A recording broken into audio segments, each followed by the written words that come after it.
Hello, everyone, and welcome to tonight's Fight Night Rising. Alongside me casting, we have Boopasaurus. Boop, how are you doing tonight, my friend? I'm doing good. New patch. I'm sure it's going to be the day of the divine today. Well, we're definitely going to get into the nitty gritty of that new very popular build that we're seeing. I think forget who it was, but there's some guy on Twitter that posted a lobby with 7 divine builds. So there's going to be a lot of different kind of strategies, different objectives for some of these players, especially if there's going to be a singular high contested comp, which we really haven't seen so far in this tournament. So I'm pretty excited to cast this tonight to see who adjusts and who might struggle with the change here. Yeah, no, definitely. And all these players competing for some portion of that prize pool. Gonna have the $100 for first place, second place, $50, third and fourth, 25, and top three will be invited back. We had our top three invited back from last week, and Boop, why don't you do the honors of introducing all of our new players here as well as the returning ones? All right, here we go. We got Treebeard, we got Locodoco, we got Sphinxy. Those are our Sphinxy boy. Those are our top three from last week, and we've got TFT Pikachu, Tiaan, Kiyoon, Gitoff, and Sugar Free come joining us today. This lobby very different than last week's. Last week's was the vets, right? It was Yeah. the tried and true. This week, Kiyoon is definitely one that a lot of people know, but this is a good opportunity, especially if you're not named Treebeard, Locodoco, Sphinx, and Kiyoon, right? Because if you're able to go up against those four and find success, then it's going to be pretty easy to remember your name.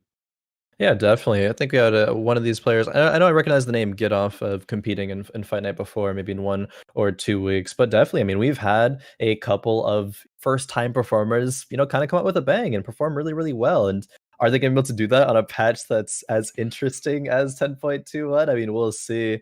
When it comes to a new patch, some people will inherently struggle having to do something new, but some people are kind of that's their element. Like when everyone's not too sure like what's going on or just like doing something new. Of course, there are the things that stand out in this patch, like divine, as you alluded to earlier, and static shivs and stuff. But there are Uh-huh. a lot of other like small nuances with this patch as well. We were talking a bit, before the show, but the shop changes were reverted that came with set 4. So it's gonna be less consistent to find those 3 stars now, Mhm. especially of like the 3 and 4 costs and stuff, which seemed really easy before. Yeah. But yeah, that's one thing that jumps out to me. Is there anything else from the patch that jumps out to you as like this will impact the game a lot more that we'll actually maybe like see in the face of like Divine and Shiv being so Um, strong? uh, we were talking about it earlier, but in terms of design and in terms of something that I would love to see maybe in the future, it's probably the ZZ Rot kind of Yeah, yeah, situation, yeah. like the giant spell with bow. I think there's potential for that item combination, even though like providing those stats to somebody is a little awkward. Like who needs to be tanky and attack fast? Yeah. There are some brawlers that might benefit from that, but there's probably better item combinations there. But with ZZ Rot and that bug hitting hard, right? It's potentially gonna show up a little bit later. I don't know about this patch, but once I think like brawlers get really, really good, or someone told me that it could potentially be good on assassins, giving them a little bit of extra beef with a little extra attack speed and an extra life attached Yeah. to that. So we might see that. The other things we might see are Chalice of Power seems to be getting pretty popular.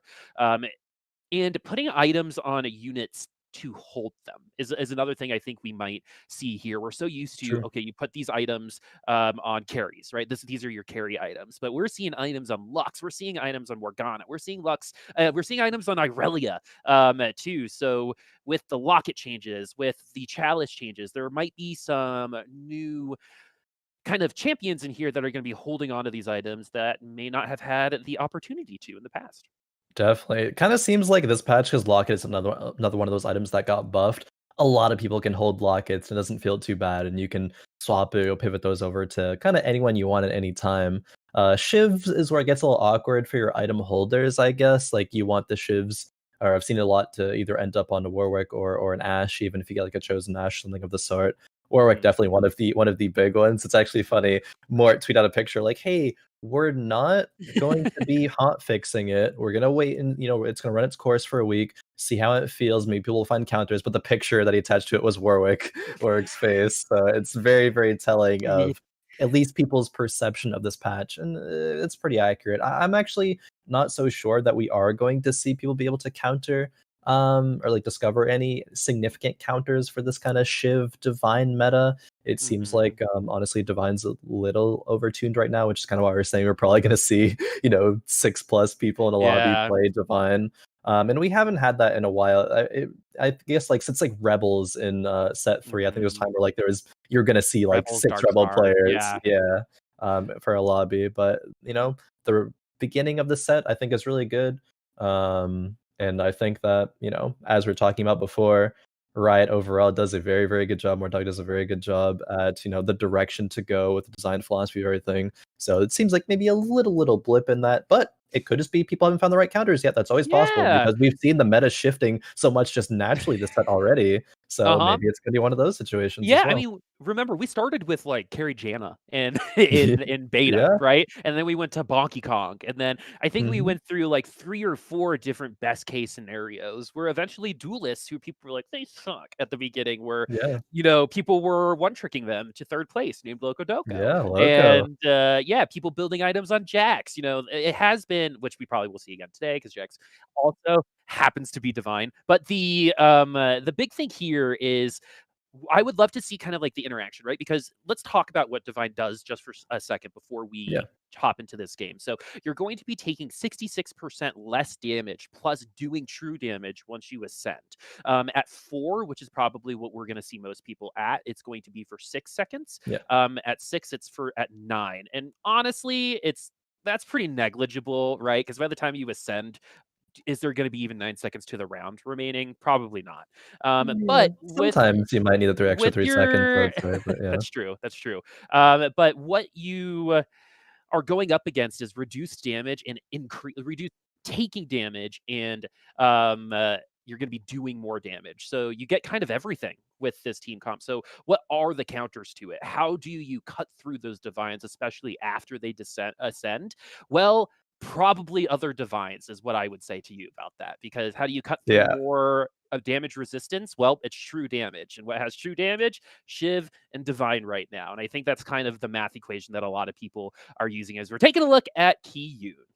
Yep, starting off with Kiyoon here. Kiyoon unfortunately did not get the item of choice, nor the second item of choice on that carousel. We saw 4 people going for the tier, 2 people going for the bow, and guess what those items make? It is Static Shiv. It definitely is, and he was left with a belt here at the end. But something that I think still has a lot of room to be flexible is the early game. Oh, Kiyoon actually never punished does get a tier after all.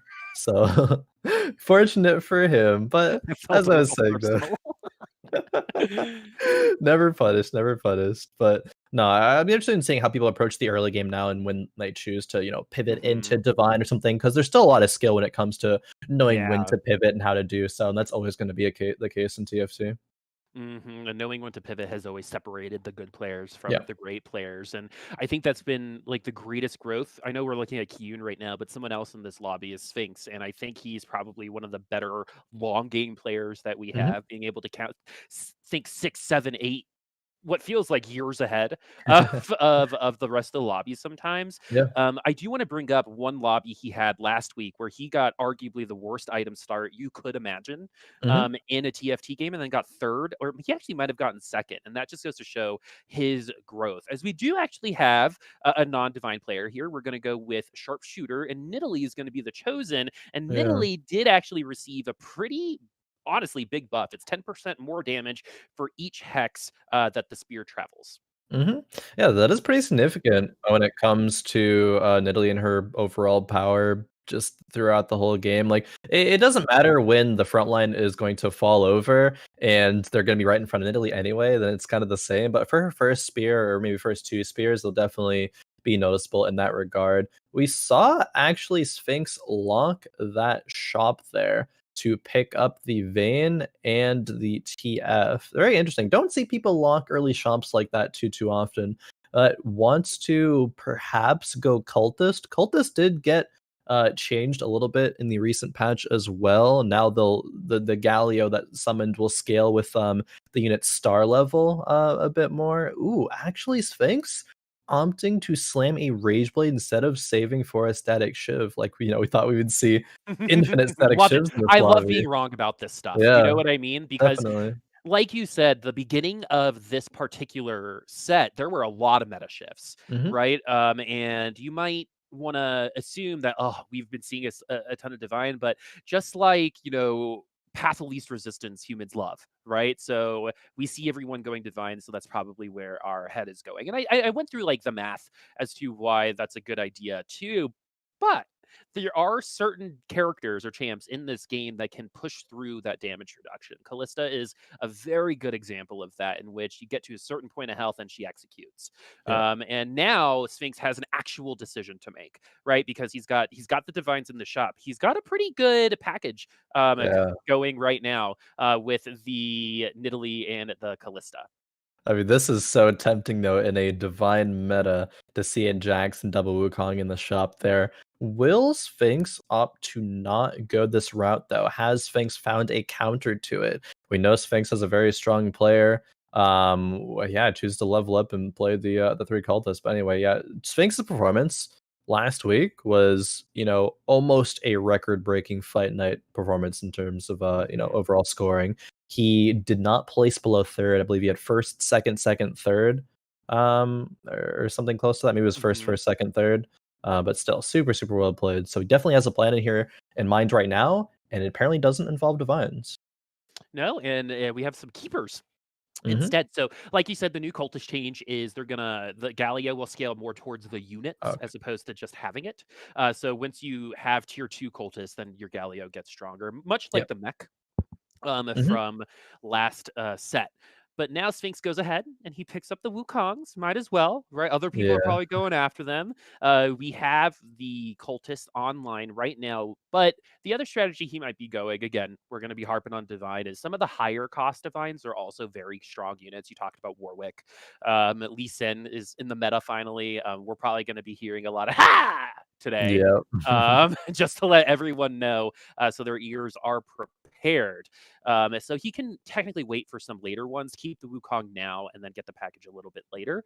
But with the sharpshooter chosen, you're taking away the opportunity for the divine chosen. It might be better to commit this direction as of right now. As you can see, the people are just putting their divines in.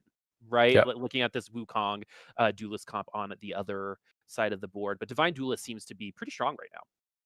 Yeah, definitely. So Kiyoon getting that chosen Wukong there and having that Irelia as well, very early for an Irelia. Maybe you got that on some of the neutral rounds, but still does lose to Sphinx though. The Galio, while it is weaker than it would have been with the same board last patch, it's still, Galio, it's still pretty strong. And actually, Sphinx was playing around with changing his board up a little bit. It was like, ooh, should I play Keeper right now? Should I add, because I'm playing Keeper, should I then add an extra Sharpshooter? But chose to play the Cultist, and I think that was the correct move there. I think that is his strongest board if he is wishing to win streak. Um, Though on this side, we're seeing Kiyoon having a couple losses right now. Is first to pick on the carousel. Did grab a bow. So I think he will have the option now to make a static shiv.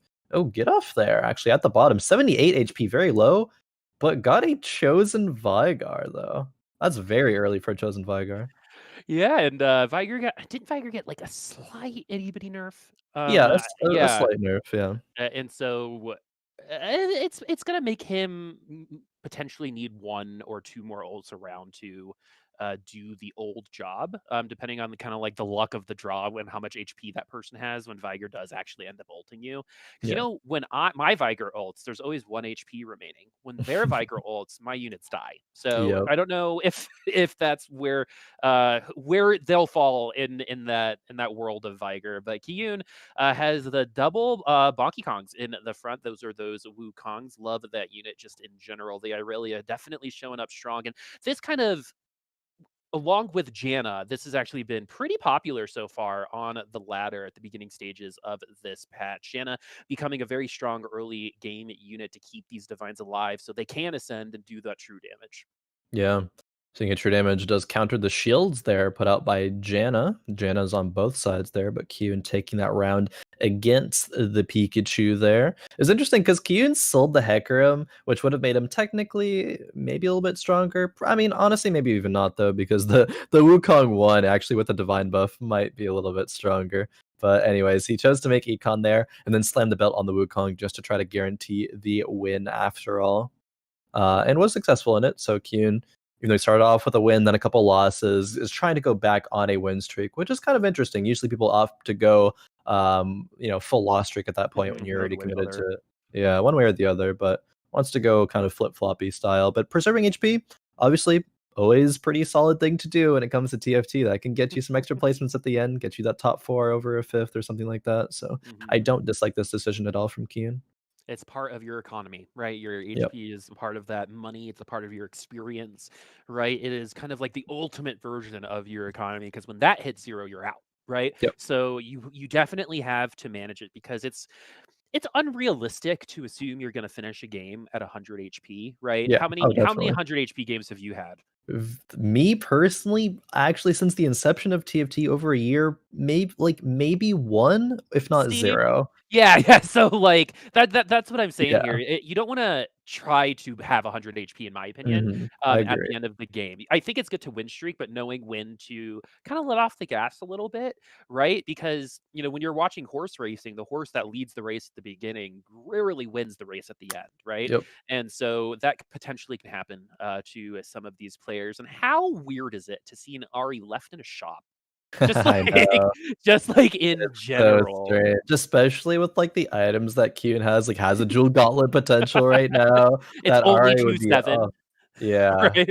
So, that Ari would be um, so appealing last patch. yeah, Ari and Spirits getting nerfed there. I'm actually missing them a little bit. I actually think Spirits is healthy for the game, surprise I don't know Hmm. exactly how I got to that conclusion myself, but I find myself missing them when they're not around for some reason.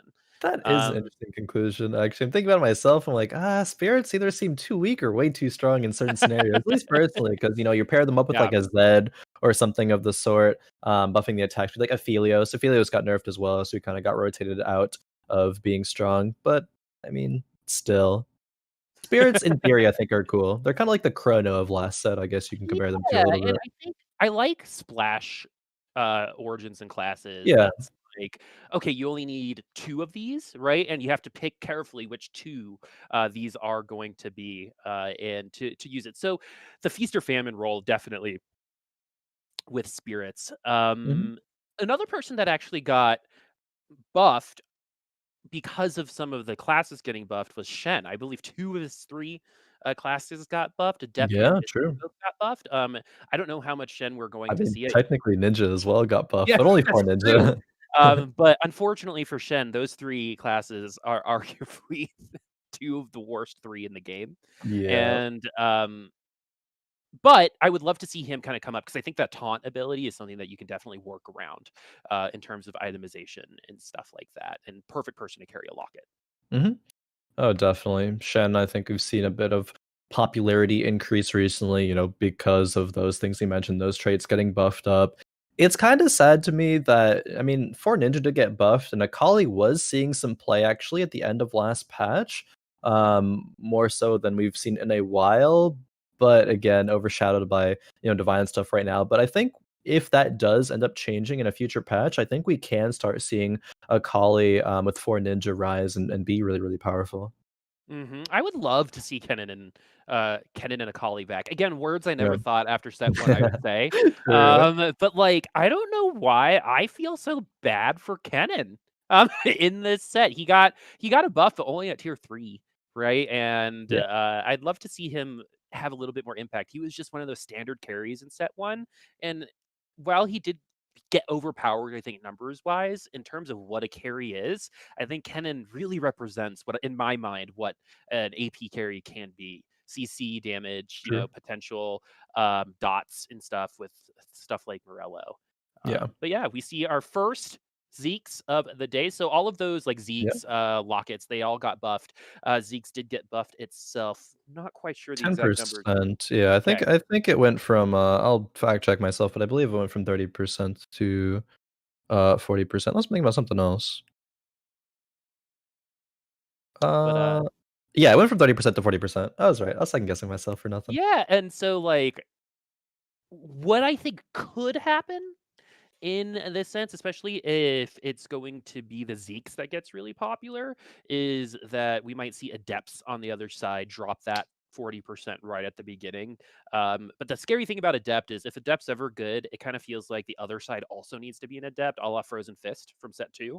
Yep. And so that's my biggest fear, but I'd love to see kind of like what that would be, as I eat my words if it ever actually happens. But the dev team, I think were very intentional about this patch and know what they were doing, and I can almost guarantee you that B patch is gonna feel really, really good because Oh, yeah. the Agreed. idea behind divines, right? They're called divines, right? And not once have I felt like they ever felt that way, and they finally Definitely. do. So in terms of the fantasy for divine players, this is probably awesome.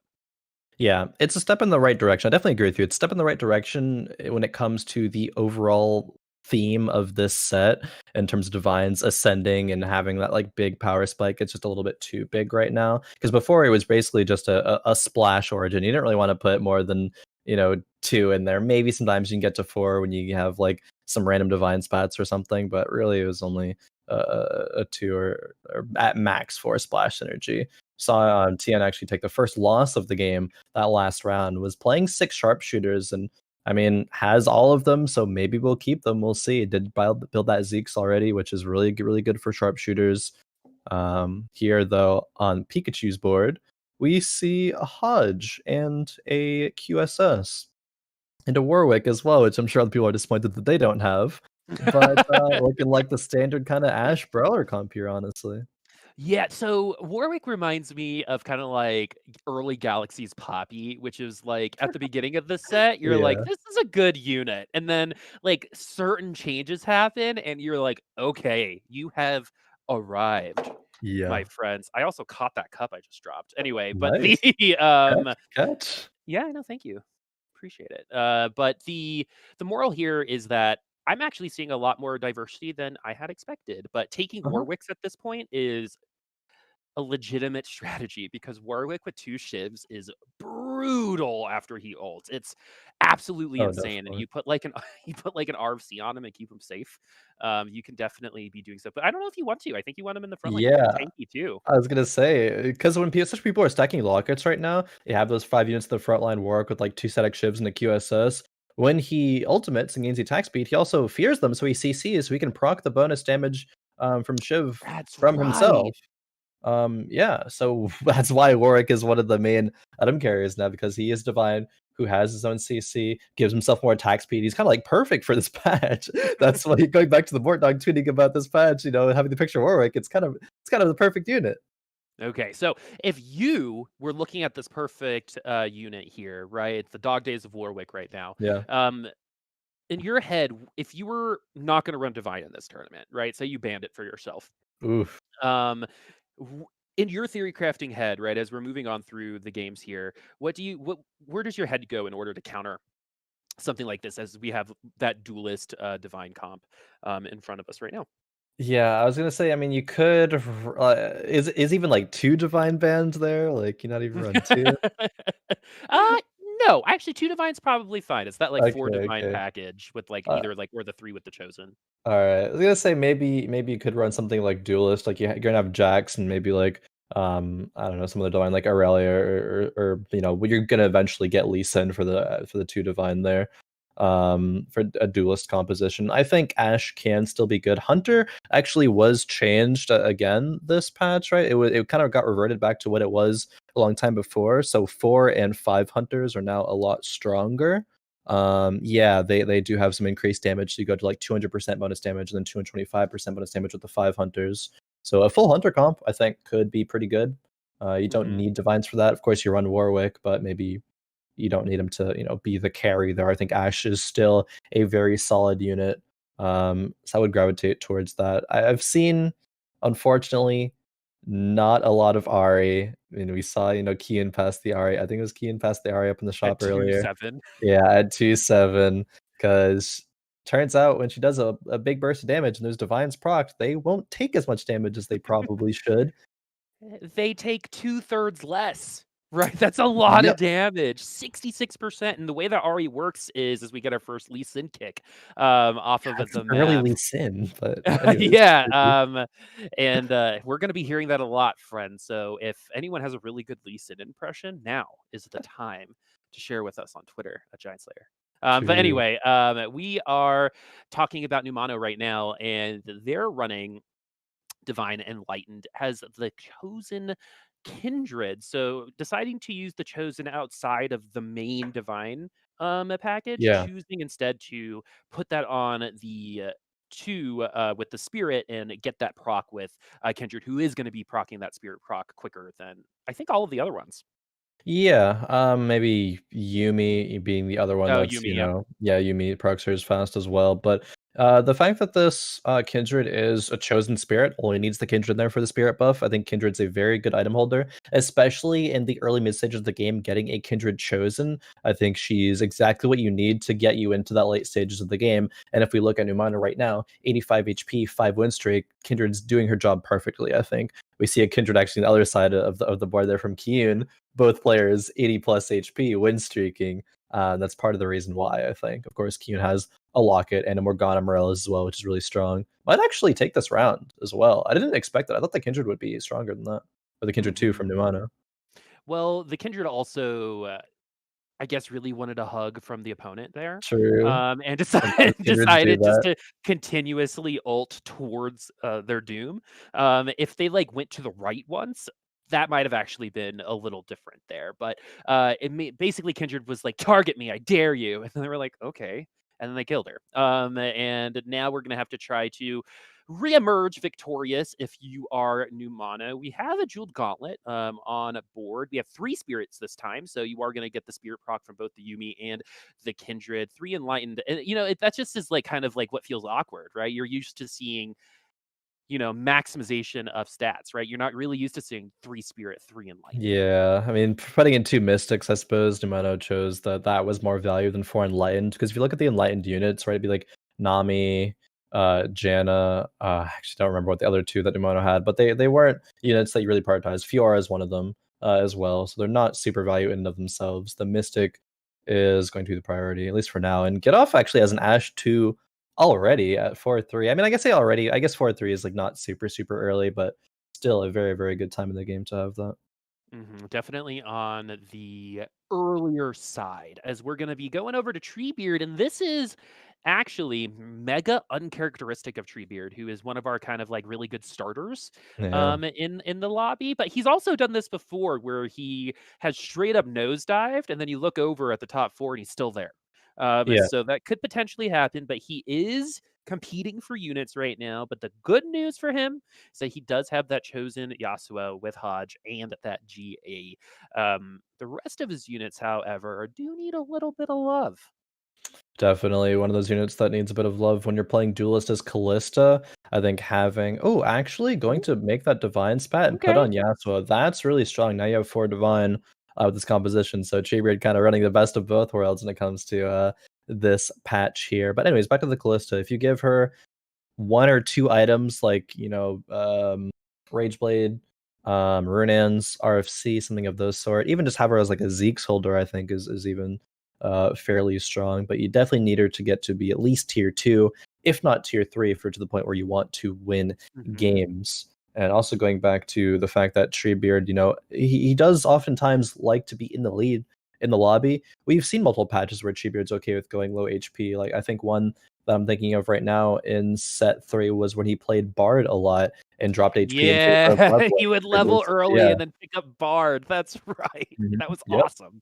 And just play bards. We would see like 3 bards on the Yeah, board, he would Nico which Bard.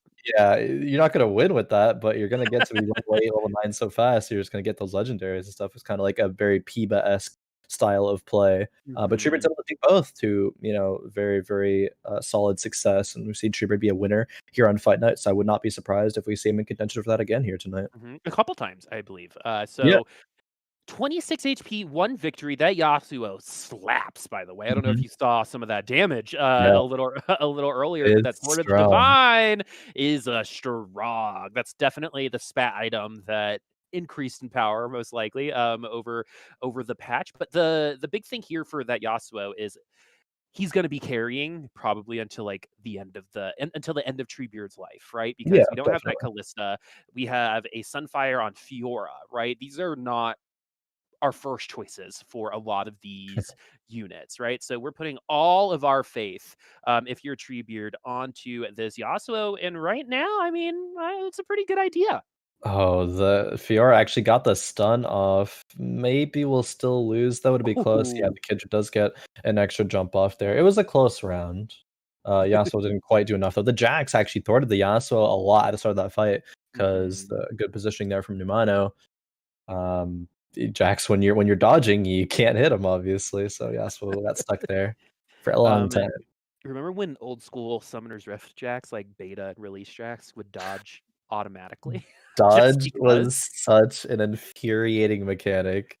And And that Summoner's Rift. And it's a very good infuriating mechanic sometimes in TFT as well. Getting, yeah. building a QSS or a trap claw or something, and then it's just like, oh, okay, my like Jin 4th shot got dodged. Like that's fun. Like that's never fun.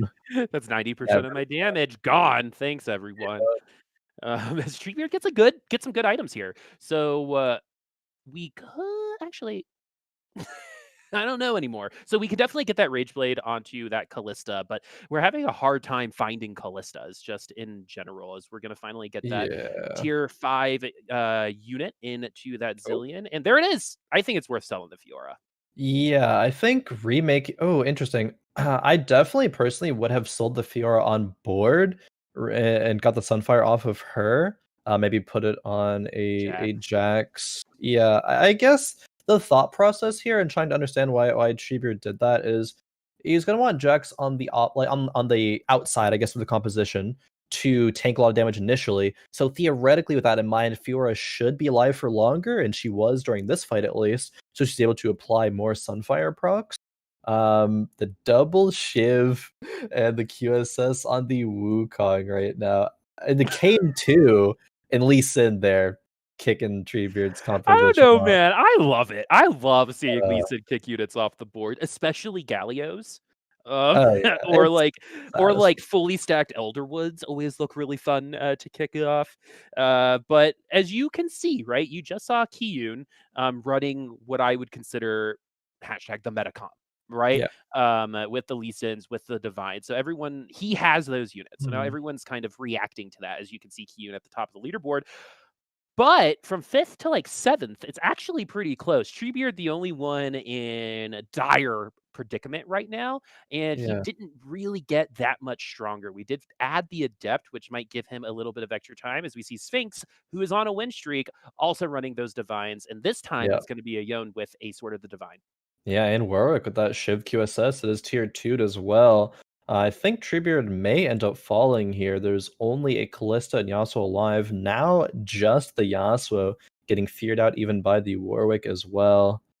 Is the healing going to be enough? It's not looking like it. And Oh, Treebeard, I Irelia. think, falls here. Yeah, -2 HP. Treebeard goes 8th on our first lobby of the day. I want to go back a moment and reflect upon Treebeard's item decision making that he had there.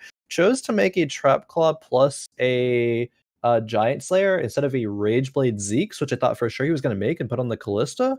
Um, yeah, curious that he did that. I mean, it's hard to say whether that would have made the difference or not there. I actually don't Mhm. think it would have, but I think it would have been slightly stronger there. But either way, Treebeard, he had the early Aswo 3, got the Sword of Divine on it, but That's wasn't it. strong enough. Yeah, Yeah, that was it. That's all he got, unfortunately. pretty It's like much. you got your appetizer at the restaurant and then your waiter forgot your entree, right? Yeah, But you're kinda just, like, sitting there, like, kinda full, right? But you still wanna eat a really little did bit. okay, but You're like, just, like, you want more. unsatisfied, Yeah. right? And you eat soup for dinner. I actually here's a funny story real quick. So I hate soup. My birthday Yeah. is in August, and my ex actually made me soup on my birthday one, and Ooh. I was upset, dude. I don't know why. I mean, I was like 22 years old and like super immature, but man, was I have never been more upset to see soup in my life. Just gonna put That's that out funny. there. That's funny. That's just not what you wanna see. I mean, In August? Yeah, you don't want to eat soup in August. nah, I feel Anyway, you. I'm not a big soup person myself, honestly, so I'm right there with you, boo. All right, we're over at Raptor Kid, who is Locodoco, who is potentially following Treebeard on the way out. And that's actually this is really interesting because the Divine Duelist is actually pretty popular right now and a Mhm. potential top 4 comp. What did Locodoco run all 4 lobbies last week? Duelist. So you would assume that there might have been an easy transition, but I don't know if you looked at Twitter a little bit later, but Loco didn't plan to be a mono duelist player that day. He Yeah. wanted to be more flexible, so he spent this week trying to learn. And unfortunately, I don't think this week was the week to learn to be flexible. Um, Yeah, Honestly, if he were no. to run what he ran last week, he might find a little bit more success. So that might be the change. Like if I was his inner dialogue or a coach watching, that's probably what I would tell him going into the next lobby.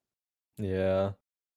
Probably so. I mean, you look at this comp here, it's 4 Mystic, 3 Adept, couple Hunters. I mean, the synergies don't look bad, but Aphelios 2 being a Shiv carrier is a big feels bad, honestly. And speaking of RFC on the Warwick, we do see that on the opposing side of Locodoco here, and it looks like it's gonna win the round. The Kindred has good items, but is just not able to do enough there. It looks like Locodoco will fall in 7th here, -1 HP. The losses have been so slight, but they are losses nonetheless. And now we have, 6th and up right now. Gitoff, Mhm. 14 HP, Kiyoon, 18.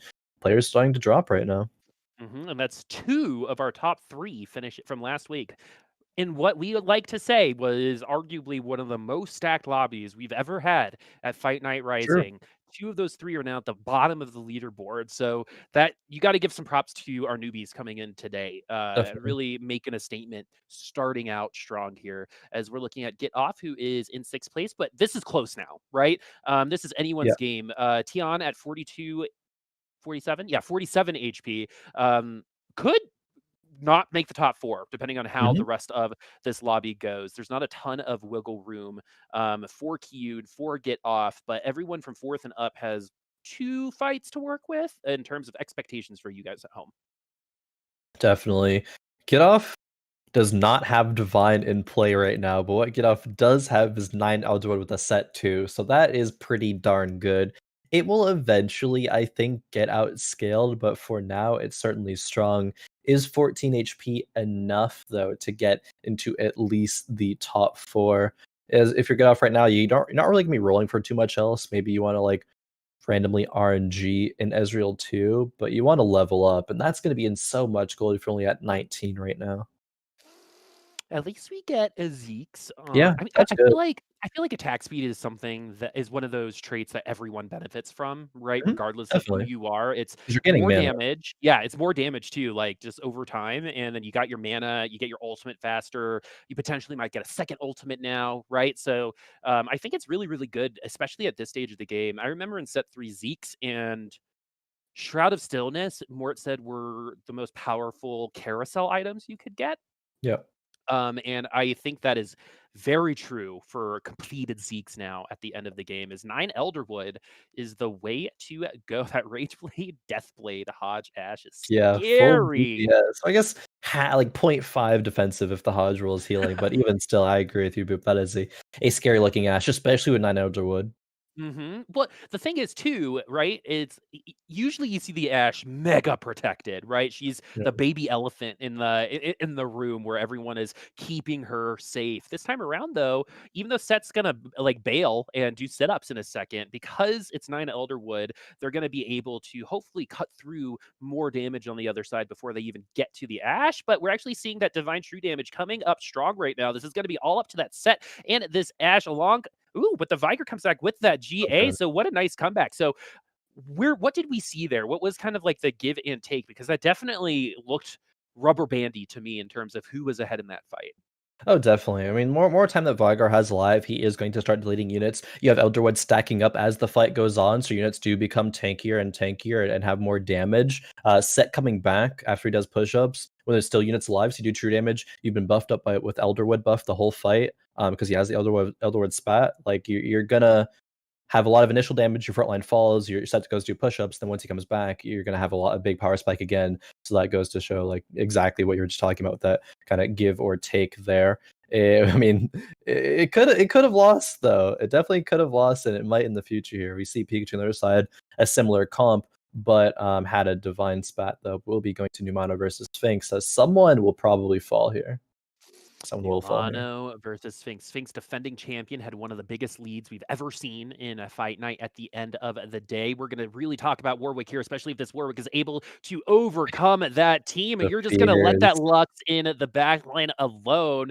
And Oh, Sphinx with the RFC Warwick actually finding some success as 3 players, I believe, fall yeah. all in one round as Numano at -12, Pikachu at -4, Kiyoon on the perfect exact lethal, finishing in 4th place. We're at our top 3. That we are. Kiyoon. Is this Kiyoon's first time on Fight Night? It actually might be. If he competed, it was a long time ago, but obviously Kiyoon, a very, very strong player, consistently high placing on the ladder, and has snuck his way barely into the top 4 this game. Sphinx, though, winner of last week, gets the top 3 again. Good start for him. Oh man, this is I again, full disclosure, Sphinx and I have known each other for a very, Yeah, very long time. I feel like it's important to say that, especially when I'm casting them. for sure. But as someone like if I take off my caster hat for a second, this is not what Sphinx did even a month and a half ago. Right? Mhm. To I like agree. win a tournament and then come back and also potentially and already top 3ing that lobby, that is new. Right. And that is exactly what you need to do to become a professional player. So super fun to see him move that direction. Very consistent top 4 player, finally pushing his way into the victory last week, winning by 11 points even. Ooh. So, Yeah, a um, lot, yeah, that you definitely. we might not see that again, you know? So, mad props there. As this is make or break now. 22, 14, and 11. Literally Yeah. anybody's game. Gitoff here actually got that Lilia to make Lilia 2, and I think has the gold right now to level up. I'm not sure though. Okay, yeah, it Yep, there he does is. have the gold to level up to 9. So you have 3 mages in if you're Gitoff with 9 Elderwood, you have Vigar, Lulu, and Lilia as 3 mages. So that's a pretty big power spike actually. Lilia 2 can shut down some of these divines that don't have QSS. And Tiaan, actually the sharpshooter player. We only see 1 divine in our top 3. That's interesting to me. One divine in our top 3. That's mega interesting. Yeah, I think it's good to see though, right? Because I think a lot of expectation was that we were going to see potentially 8 people run divine, sure. right? But that doesn't seem to be happening in this particular lobby. However, we did see a lot of people run divine, which is maybe why we only see one person in the top True. 3 as well. It's kind of like a flip of the coin in that aspect as Yeah. we see the divine comp from a Sphinx destroy right Oh, now. But or that not. Elderwood Sphinx, oh my goodness gracious, as Get Off maybe has found the key, has found the answer to the problem right now. This potentially could be what we're seeing against I Divine mean, for the rest of today. But what are you thinking? What are you thinking, Khroen? so if your answer for running a 6-piece synergy is going to be a 2-star legendary with a spatula item and a 9-piece synergy, that's, it's a little much. It's a little much for sure. That being said, however, if you're able to get to this point that Gitoff has with 9 Elderwood, Lilia 2, Set 2, you're going to be pretty darn strong for a reason, right? Like this composition is really good. You have good items on the Ash, you have perfect items on the Set. You don't even need a third item. You have some kind of utility items on the Vigar here, and it's just running over the sharpshooters that Tiaan has. Tiaan was 1 away from Gen 3, but was not able to find the last one. So we will see Gitoff take our lobby number 1 here tonight with that Nile Droid composition. And that is a little bit of a surprising result, especially with only one of our top 3 repeating that number in this lobby, that being Sphinx. And I think the story right now is, after we go over the scores, is going to be Divine again, with Get Off at 10 points, Tiaan, Sphinx, Kiyoon, the Pikachu, Numano, Locodoco, and Treebeard, rounding out the top 8. But what I was saying about the Divines is one, it got 3rd place here, so definitely a pretty standard top 4 comp. But I mean, what could have beaten that Elderwood comp, to be honest Yeah. with you, And it right? was With close. the Like, it was really, really close. Like, it was just the Mhm. Set coming back at the end and killed everything around him and was too tanky because of Elderwood to, be taken down there. Yeah, that was kind of like the best case scenario, I think, for Get Off in the end there with the Elderwood comp, because you can't just like how you shouldn't assume that you're going to get 100 points at the end of the game, right? I don't think you should assume that you're going to be able to get 9 Elderwoods, right? You can Yeah. definitely work towards that. You might assume if you land a spat on like the first couple NPC rounds, but the big thing here is that's how you beat the divines, right? Is you have to kind of go above and beyond right now, Mhm. because that lobby just made divines look not that strong. So maybe the non-hot fix was the right decision there. We have 3 more lobbies to figure it out.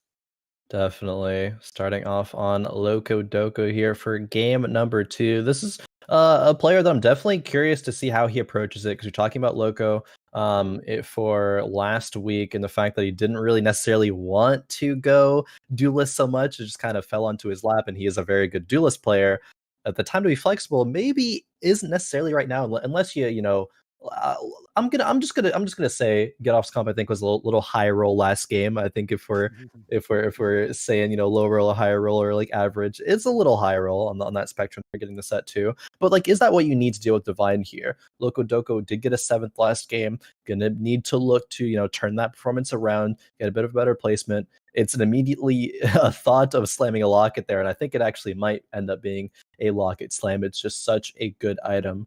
Right now it scales very, very well throughout the whole game. So see what he decides to do it. It's a couple of duelists right now as he gets them in his first shop.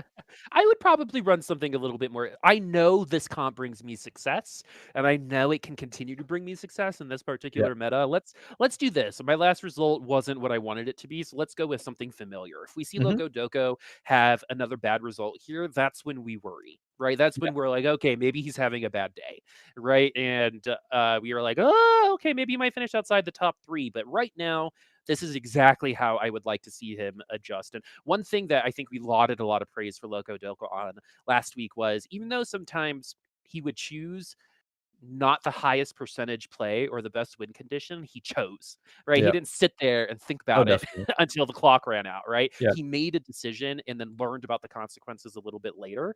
And for people like me, that shows me that I could be good at the game too. Right? Because that's Yeah. how I learn as well. And it's great to see someone make those kinds of decisions, because option paralysis is something that'll get the best of you in this game. It definitely will. Agree with you there. I couldn't help but notice myself kind of have like a bad reaction to something Loco just did a little while ago, which was he got the gold from when he got the Nico last PvE round, and he bought 2 units in his shop, and I was like, no, Loco, don't buy those units because you got them in the next shop. But no, the shop changes were reverted, so now you can actually buy units early on and not get punished for it. And have your options be left open. So That's that, right. I really do like that. I don't like you know I liked some of the shop changes, but I didn't like getting punished for buying early units. It didn't really feel right. And so I guess I'm glad that the revert did Mhm. happen with that in mind. Loco has the option to get an Enlightened Chosen Fiora if he is wanting to commit to Duelist. You don't want Enlightened Chosen Fiora. You definitely want a Duelist Chosen, no matter what it might be. Give it be it Yasuo, Jax, Callista, one of those.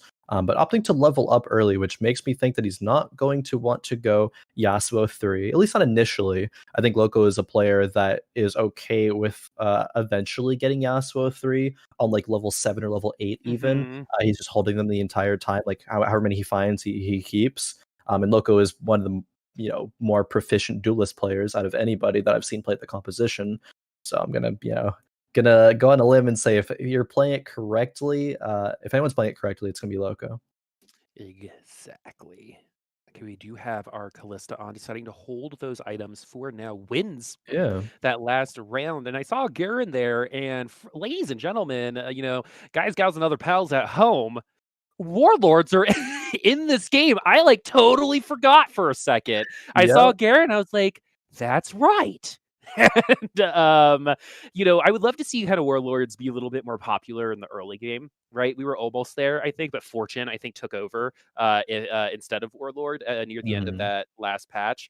But yeah, like that's we aren't seeing some things that I would love to see. Warlord definitely one of those options. I think it provides really fun early game scenarios, especially with Nidalee being buffed. I may have assumed that maybe we see that, but Not really anything that we're seeing so far. Other than that, we're still seeing a good amount of variety when it comes to comps. A lot of people are picking up the divines early on, but they seem to be pretty good about being like, you know what, doesn't seem to be going my Yeah, way. I'm gonna go another direction. be It's no flexible. use continuing to just hemorrhage money looking for these divines.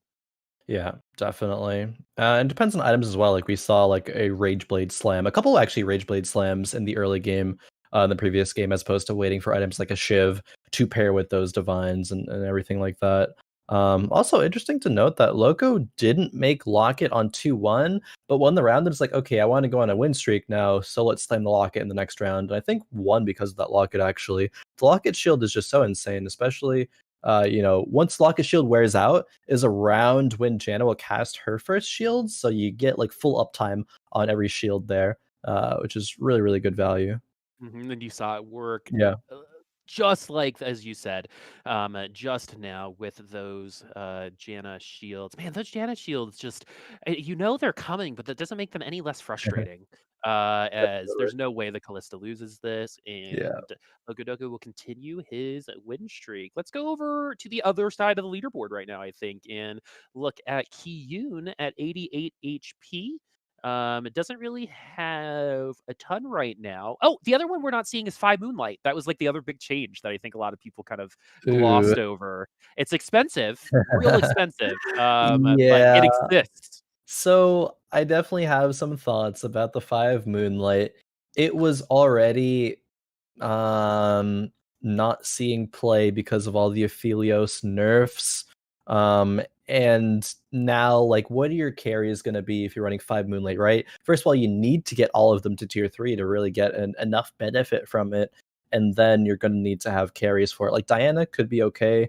What else though, right? Like Mhm. you're not really going to have anything else You could always put besides an Diana. assassin spat on Lysandra, You right? know, That's you always an could. option.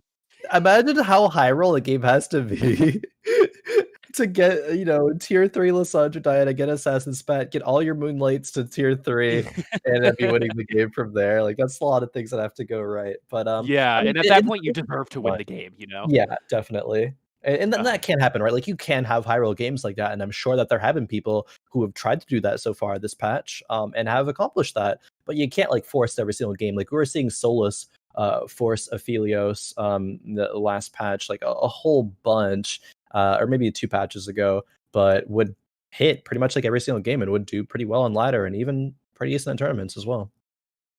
So we're looking at divines now for Kiyoon, but we also are going to go ahead and pick up some other units just in case. My question to you, as we're still kind of on the subject of that locket, is Cultist Keeper used to be a pretty good opening for a lot of people. We saw Sphinx run a little bit of that last lobby before he completely gave up on it a little bit Yeah, later.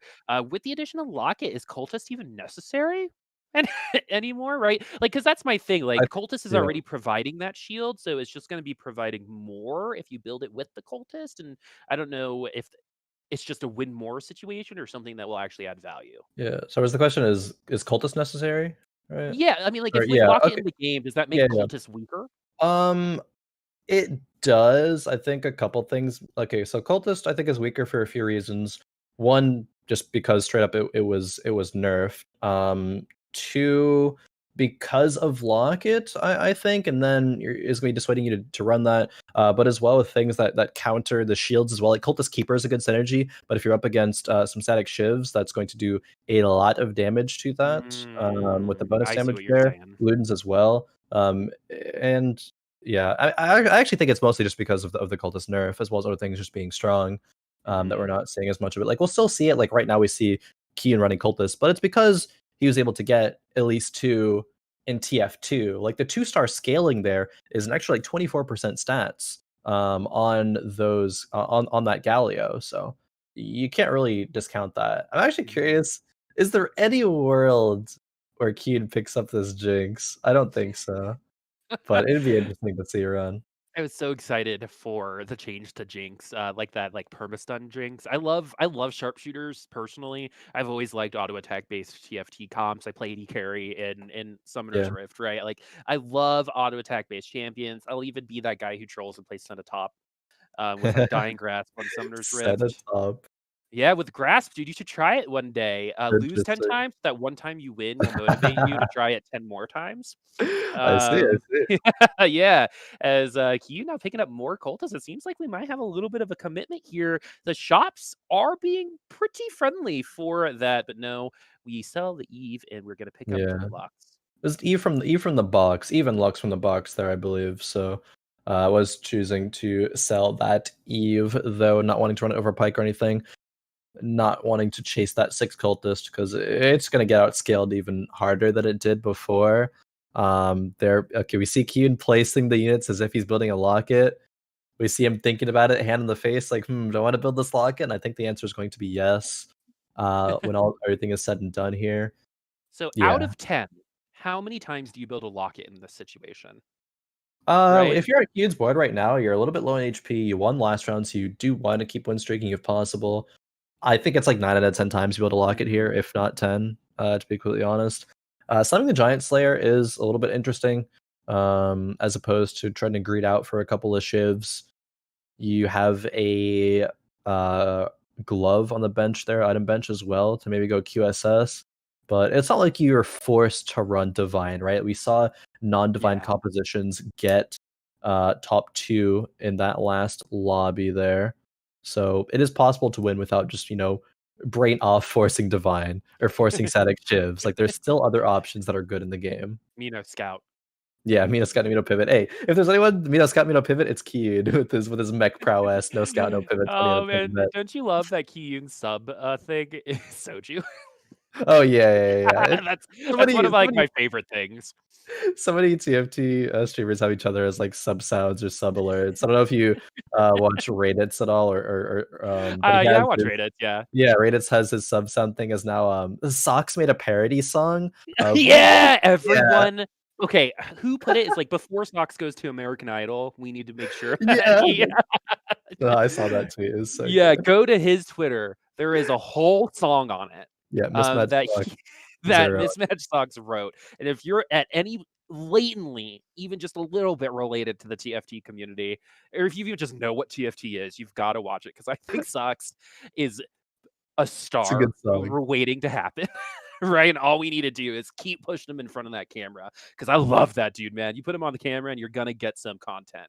definitely. That's for sure. Kiyoon not finding some good content on the field is Elderwoods on the other side, Oh, being a little bit of a challenge as we are at 69 HP with those cultists. Vanguard package. We're going to go ahead, like you said, use the Giant Slayer on that Wukong. yeah. But not a lot of flexibility here. We've got the money, but we have to wait another round before we could start using it. Yeah, so Keen wanted to slam items so he could preserve HP, but at the same time didn't choose level up to 6 last round in favor of making more money. So trying to balance both of those things right now. Because of that, was a little bit weaker. So does end up going on a bit of a loss. Well, not even a streak here, but has one loss because he didn't continue that 2 streak that he had. But Locodoco on the other side here found a chosen Jax is still 100 HP. Has 4 duelist, I believe, there. Loco making it look easy right now. Is level 6 50 gold. Kuhn's 50 gold, but only level 5 right now. That is what you call in the industry a lead. In TFT, Yep. when you go and you're like, okay, I have the same amount of gold as you, but wait, I'm a whole level ahead. Only a couple people still at level 5. I believe Sphinx and Kiyoon, the only ones so far. But Locodoco running 6 duelists, and look at where he is. Right, this was the right play. This was the right choice, especially after, honestly, the travesty that was last lobby. Now that it's kind of like that situation that now he's doing well. We can talk a little bit more harshly on when he didn't, Yeah, because sure. we know this is what he's capable of, and this is like I think the hard part when it comes to the competitive atmosphere of TFT. Do you go into it? We talk about this almost every cast. Do you go into it with a flexible idea or something that you're going to be like, me 6 p.m. no scout, right? Mm, And that was how you won Fight Night a couple weeks, right? Was playing definitely. VM with fewer mismatched socks. But other people like Sphinx, super flexible, also winning. So both work. Yep. Locodoco, I think, right now functions better more on the mono than Omni. track It when it seems comes to so. their comps. It seems so. He's really, really good, and we're like picking hairs right now. But with these two lobbies, Loco at 100, 6 duelists, knows what he's doing. Last Yep. lobby had a bunch of different synergies and got seventh. Yep. No, I mean, definitely everything you're saying now makes total sense. It definitely seems like he's better at that mono play style right now. And I mean, even with the decisions of okay, well, he loses this round here, bit of a caster curse, but did very intentionally slam a RFC on the Callista. And I was actually looking around, reading through like Lobby 2 Discord. It was earlier today or yesterday or something, and talking about itemization choices for Callista. And a couple of players did like running RFC on Callista a lot because she's not losing DPS time by walking forward. Even some players didn't like Runaan's because she casts her spell more, which some people disliked. Just wanted her to get those autos off and have like a big rend at the end. But her spending time autoing more is seemingly, more effective there than actually casting her spell, or running around the map. So Loco choosing to put the Callista in the corner. Hopefully doesn't get pulled by any Aatroxes or anything of the sort. And she's going to be going to town. I love Aatrox, by the way, as a unit. I like the Mhm. concept of him as a unit. I like that he's 4 cost and doesn't pull right away, right? Yeah, And is able to make the backline feel vulnerable, which is actually something that is way more difficult, in my opinion, in this uh, meta versus galaxies, where we had a lot of people who kind of just jump back there. So, interesting. we have Ash hiding in the corners. We've got Callista in the corner right now. Getting to the back line is something that Shades Yeah. kind of had been really good at. The Hmm. back line's pretty safe. So putting Aatrox in changes. And everyone who faces against you now has to change their board just in case, right? It kind of Yeah, changes the lobby in that sense. And I like units that do that. definitely. You have to do it against Shades. I mean, I guess like Shades weren't always for this patch like super prioritized. I mean, they have been for the latter half of last patch, especially with the Zed and Kane as well. I think we talked about Kane extensively last week being super super strong, but it's also easier to protect your carry versus things like Shades because they'll teleport instantly, so they will get caught on other units that are in front there. Mhm. And it's easier when you're on late game and you have units like Azir to place the Sand Soldiers to give you a little bit more protection, I suppose, for your backline units there. So definitely agree with you on that regard. Locodoco, he did take a loss. It sucked, but now has Callista 2, is 3 off of Jack's 3, and has a Nico as well. So honestly, is 2 off if he wants to use that Nico there. I think Locodoco top 4 is this lobby. I almost want to say for sure, but it might be a bit too preemptive to say that. I'd be willing to bet though he gets top 4 here. All right. If you're a betting man, I like taking those bets. Unfortunately, I agree with you. So no Yeah. bets, no bets today. Let's take a look at Pikachu right now because Pikachu and Treebeard once again near the bottom of the Yeah. leaderboard. And Pikachu is going to be running Hunter Brawler with a little bit of the divine attached to it. Did not win that last round. 20 gold and a 4 loss streak. That's not where you want to be, as if you're sitting at this amount of gold, it means that you spent it somewhere and then didn't get that investment back. Hmm.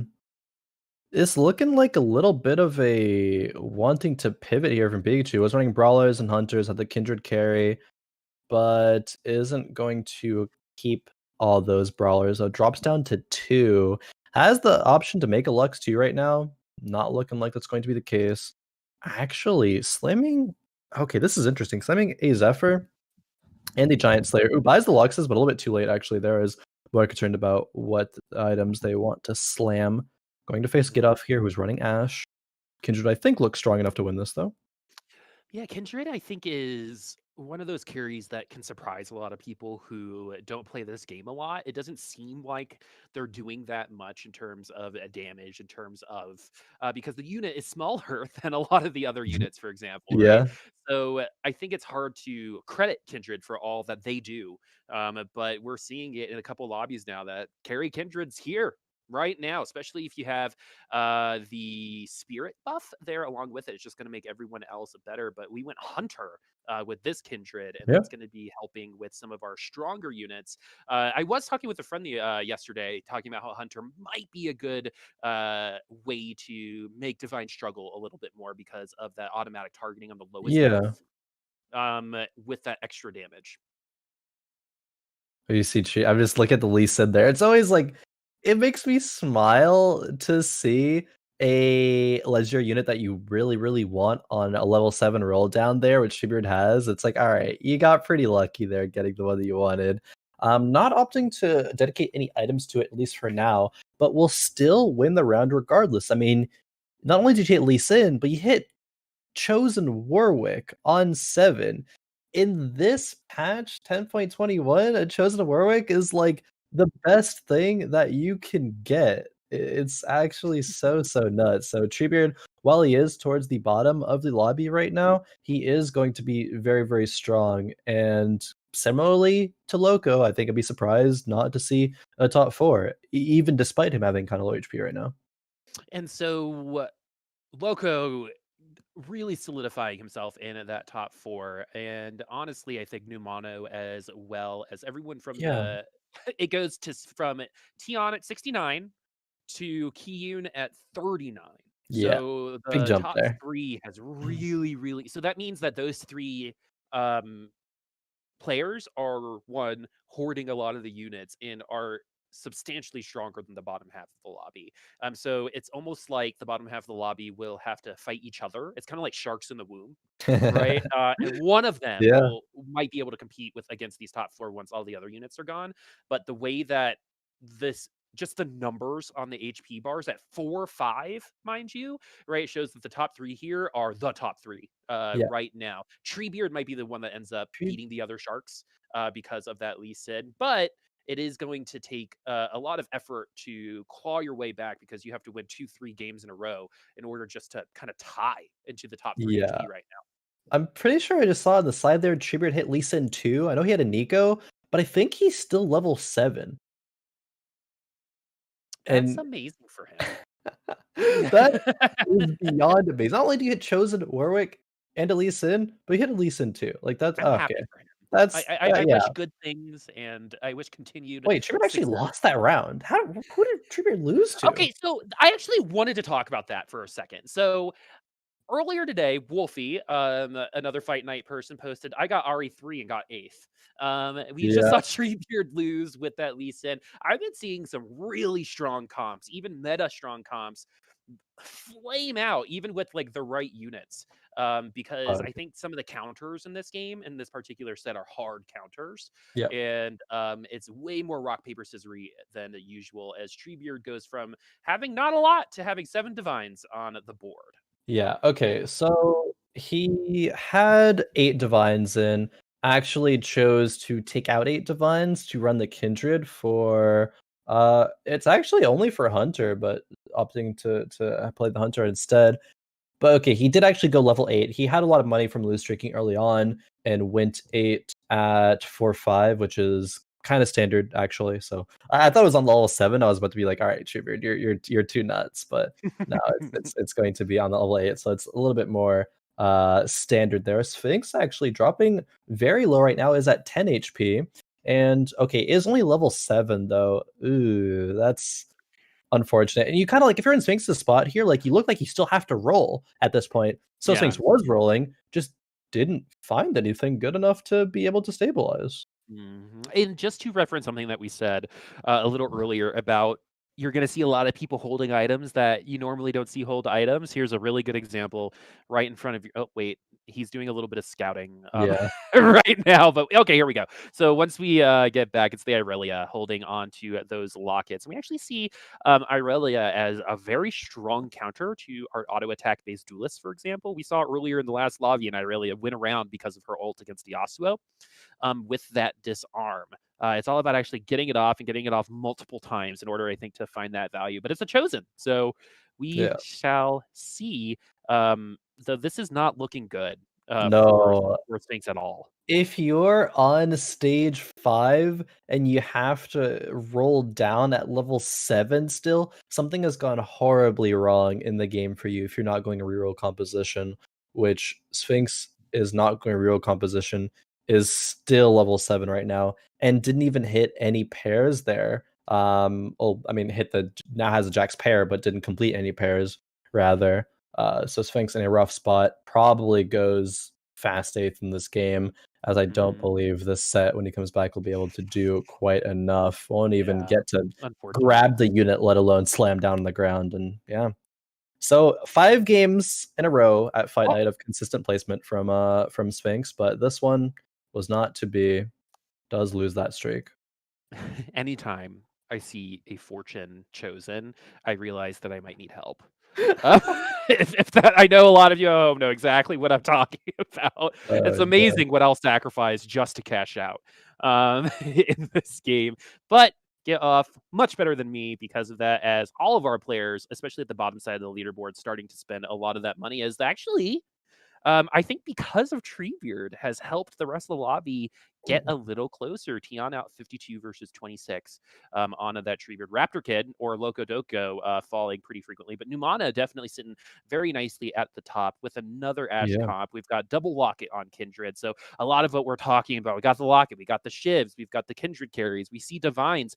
We're seeing like, this is actually interesting because I feel like we're seeing variety within like the divine comps, if that makes sense, right? And when it comes to some itemization, because Locket, Chalice, and a Shiv, and some of these other items, Rageblade, you're going to be seeing item combinations not as frequently as, say, like Last Whisper IE in set 3, right? That was already the case, I think, in this set, but more so now. Definitely. Taking a look over at Kiyoon here. Kiyoon does not have any synergy over 2 right now. Okay, now just put in 3 divine, but has not hit that 4 threshold yet. Kiyoon struggling right now. Has 2 static shivs, has a locket. Those are good, but you're frontlining your kindred. You might actually jump forward and in sometimes. He does jump backward there because of the unit positioning, though. But man, Kiyoon, things not going his way this game. Not at all. It is nice to see Lux, by the way, a unit that I remember you saying even a while ago that is capable of potentially being super, super strong. But Kiyoon Yeah. actually takes down the duelists, especially with that double static Shiv Kindred. The duelists are going to have a hard time, especially with HP. So any burst is going to affect them a little bit more than, say, other comps. As we get our completed item carousel, Kane's going to be the first one taken off of the bench. Tier 1 Kane nerfed. Tier 2 Kane still very good, as we have our Divines, Adepts, Mystic, Spirit, Duelist, got some ninjas, got Exile as well. It's almost a blender comp, if you will. Yeah, definitely. One that can be definitely most attributed to that kind of blender sort of style, that put a bunch of synergies in there that don't necessarily are going for, like, 4 or 6 piece synergies. Kiyoon, though, still rolling down right now. We recognize that he's still not super strong, needs something, and it's going to be 4 divine, 3 adept now. Can't quite have the Lee Sin. Oh, actually, no, never mind. Still does have a Lee Sin in there. Just was playing an extra one. Was rolling for the second one, didn't find it. You got to give props to the lobby for making this a lot closer than I think it could have been. So Pikachu, Treebeard on fire now, Kiyoon even taking off wins against the top 3 who were so very dominant in the early game. That's why once you see that 5-1 come along, you really have to kind of take another gander at everybody to see everyone's real power levels, because 5-1 is kind of like where you'll see duelists start falling off, where you'll see some units start really popping off as Kiyoon does finally fall. Locodoco does find that win. So Pikachu is going to be the next up in terms of the one on the chopping block. Definitely. Treebeard on a 5 win streak right now. I was talking about, expect Treebeard to get into top 4. Looking like he's in a good spot for it. We're down to our final 5. Pikachu is at 7 HP. And actually, Numano, who I was a little bit scared about, because Numano, while they had a really, really good opener last game, they fell off really hard and ended up, I believe, getting a 6th. But looking, I mean, obviously better than 6th in this lobby here, and probably going to be in the top 3, if not top 2. But we'll see. Treebeard is able to do versus this duelist composition from Locodoco. That show's coming back, by the way. Did you know? I actually By didn't the know. way, yeah, Dexter's coming back, which is good. Oh. One of the best tweets I saw was the season finale of Dexter walked, so the season finale of Game of Thrones could run. It's if you know, you know. The season finale of Dexter was, I think, one of the first, maybe after Battlestar Galactica, to like be like, I don't know about this, guys. um, and so it's coming back. So I'm really excited about that. Anyway, we're gonna be taking a look at Pikachu, still at 7 HP. Did win that last round. Tiaan Yep. has precipitously fell from a 20-point HP advantage to potential elimination. Yeah. Locodoco, I mean, but you're seeing how a lead can transition into a top 4, right? Yep. Locodoco is a phenomenal example of just building a 40-point lead, losing a bunch in a row, but it doesn't matter because you had 40 more economy Yep. than the next person. Yep. Your HP economy. Health is a resource for sure there. Players getting the triple item on that Nexus minion. I don't think it still has a name. I actually haven't checked, so could have been named by now, but for now we'll just still call it the Nexus minion. Buying the Ares, choosing to sell them. Does find Shen too. That's not bad when it comes to a front line. You get your Trap Claw for maybe a Warwick there. Perhaps everything just goes on Ione though. No, okay, Ludens, Morgana. Trap Claw does indeed go on the Ione though. the Morgana with the Ludens is one of our other changes we didn't really go over. So the Ludens has a little bit of a similar effect as the Shiv, but it's worse. Yep. So once you see this Morgana ult, you're going to see those shields in the back take a little bit more damage or not. I mean, I think As the bull actually, interestingly enough, the Ludens only splashes from 1 point, and the point was, like, more towards the front line there, so Luden's proc actually didn't get to damage any of the shields in the back at all. But Pikachu actually winning that round as well. Tiaan dropping. Locodoco lost that round, but is able top to 4. scrape out a top 4 because of that HP lead there. It was looking a Yep. little close there. My colleague, "Oh, yeah, Loco definitely top 4 is there, willing to bet." Ended up coming true, but it was, again, kinda close. Well, you're 2 for 2 though, because Treebeard is here as Yeah. well. But I mean, the call on Loco was actually, I think, a lot easier. I mean, when we said that he was at like 70 something HP, we Yeah. had people at like 39 I mean, a lot at easier, the but it was time. closer to being, bottom 4 actually than Treebeard. It's Or actually 7 really interesting in terms of lobby. Look at this. Look at all of those Oh, um, uh, really good Zephyr. synergies. But this lobby does not seem as strong. Like, not in terms of the people, but in terms of the comps Yeah. that we're seeing. Mhm. They're just not as far along as it was even like 4 rounds ago in the last lobby at this point, Yeah. which is very, very interesting, as it looks like Loco should be able to pull the victory out on this one and eliminate Pikachu and get at least 3rd place. Yeah, pretty good. I actually thought Pikachu was going to fall a lot earlier on in that game, but the Kindred did enough to get to top 4. It did have the Morgana as well for supplementary damage, but, like, looking at this Locodoco board, like, it does look really strong. It just might not be strong enough to beat. Ooh, Numano's board looks very interesting, actually. Gonna see it more in a little bit here. For now, just gonna see if Loco is able to survive this round. Oh. It's kind of Yeah. like a defensive oriented, kind of Yeah. like Very, okay, very that's interesting. super, super interesting. You're totally right, as we've got the Kindred with the Sword of Divine in at the back line. Double Adept, so everyone on even footing for the rest of this round. This is what I was a little afraid of. Remember, where we might see Adept on both sides almost as a Mhm. requirement if it gets too strong. Beautiful Yone ult. Remember, they do take more damage after getting that ult. That's what that mark is for. And the Kindred, Callista, 20k damage. that Callista is going to Or be Callista rather, bringing not Kindred, yeah. that a W. Treebeard loses. Locodoco 5-4. This is Numano's lobby to lose because just by the way this is going, Loco and Treebeard will be facing off against each other within the next 2 rounds and will be eliminating one another. Yeah. So Numano has pretty much locked up 2nd place. It's all about if Treebeard or Loco are going to be able to compensate, right? Because Treebeard was the shark that ended up winning, right? And look at him now. He ate the rest of his competition. He ended up in 3rd place here, and everything else ringing true. 2 of our top 2 at that time are in the top 2. Treebeard ended up coming and clawing his way out of like the depths of TFT into like the pits where set fights or something, and came crawling out to a top 3, especially after Yeah, finishing 8th last lobby. That's mega impressive to me. definitely is. Whenever anyone finishes 8th and then top 4, I honestly believe that's really, really hard to do. It is. It's a big hit on your mental starting off with an 8th. Definitely can take a hit there. Loco going up against Numano. Positioned the Kindred, or not the Kindred, I keep calling it Kindred, the Callista in the 2nd row there. Is this Kalista going to be safe enough? It looks like the answer is no, and Loco might actually fall here. You sound like my mom going through all of the names in the family before getting to the right one. Like even the Yeah, dogs, right? You know the amount of times I've been called Kringle in my life? I don't.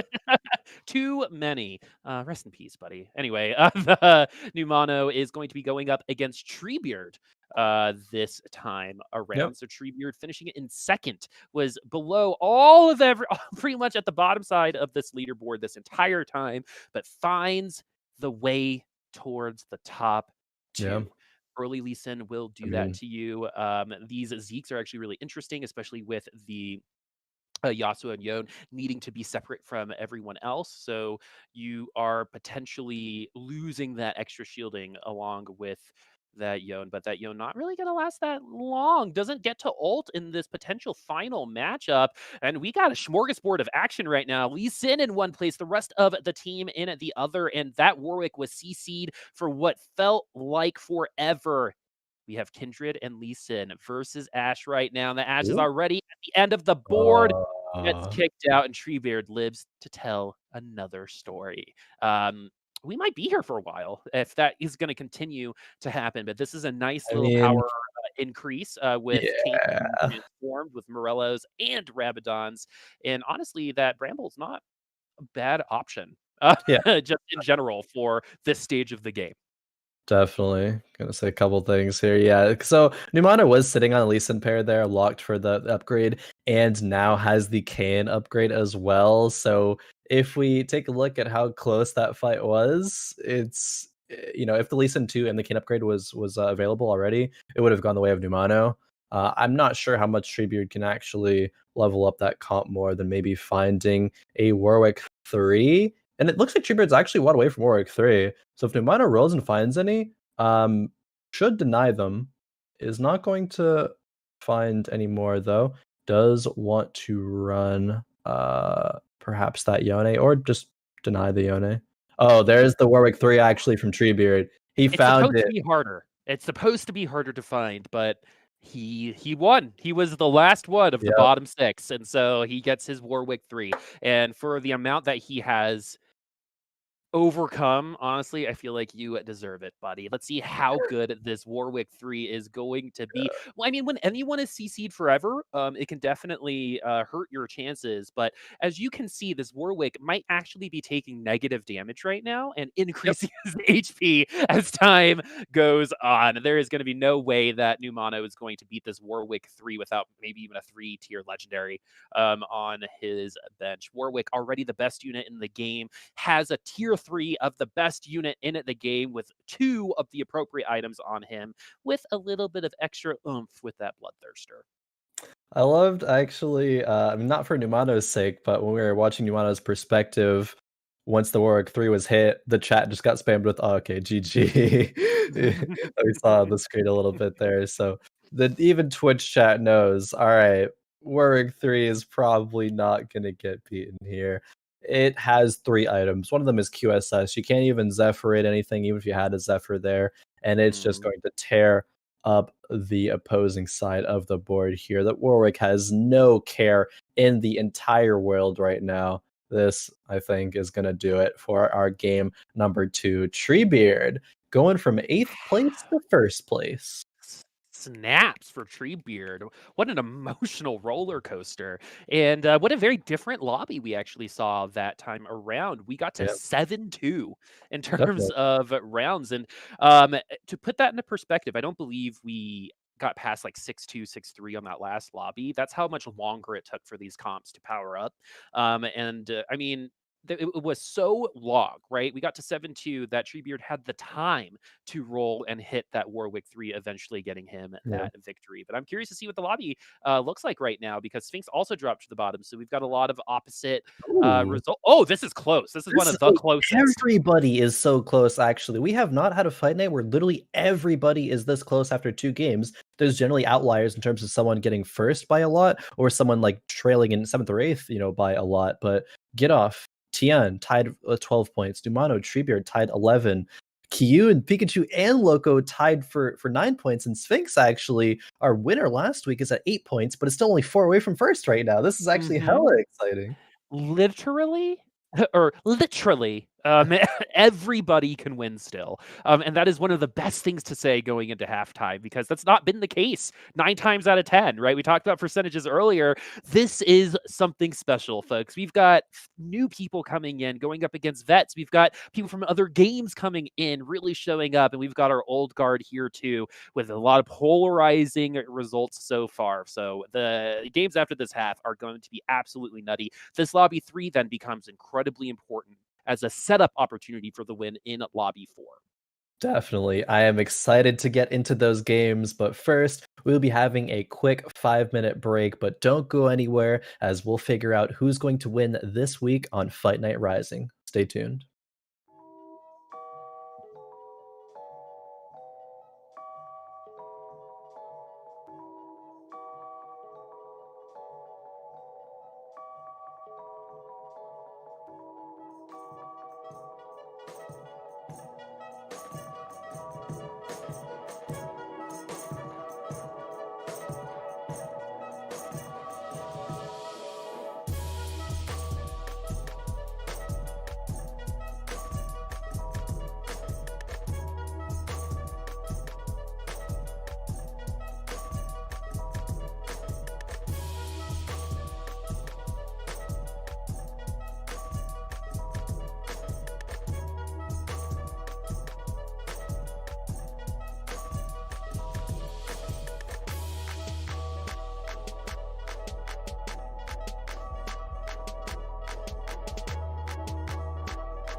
Welcome back, everyone, to this week's Fight Night Rising. We've had a couple of games so far that have ended up netting some really, really close scores for the whole entire lobby. That's one of the most exciting things for me right now, Boop. How have you enjoyed the first couple of games? It's funny. We actually we cut to halftime, right? We took a break, and I go, you know what? That was actually a lot of variety. Maybe this Yeah, was fear mongering, right? That we were doing at the beginning of the show. Divine's definitely strong, but we saw Warwick 3, right? And that's the reason yeah. why Treebeard won. It wasn't because he was running Divines, because as I think a couple people have mentioned that Treebeard loses that lobby if he doesn't pick Warwick Oh 3 yeah. up. No, I Um, totally agree.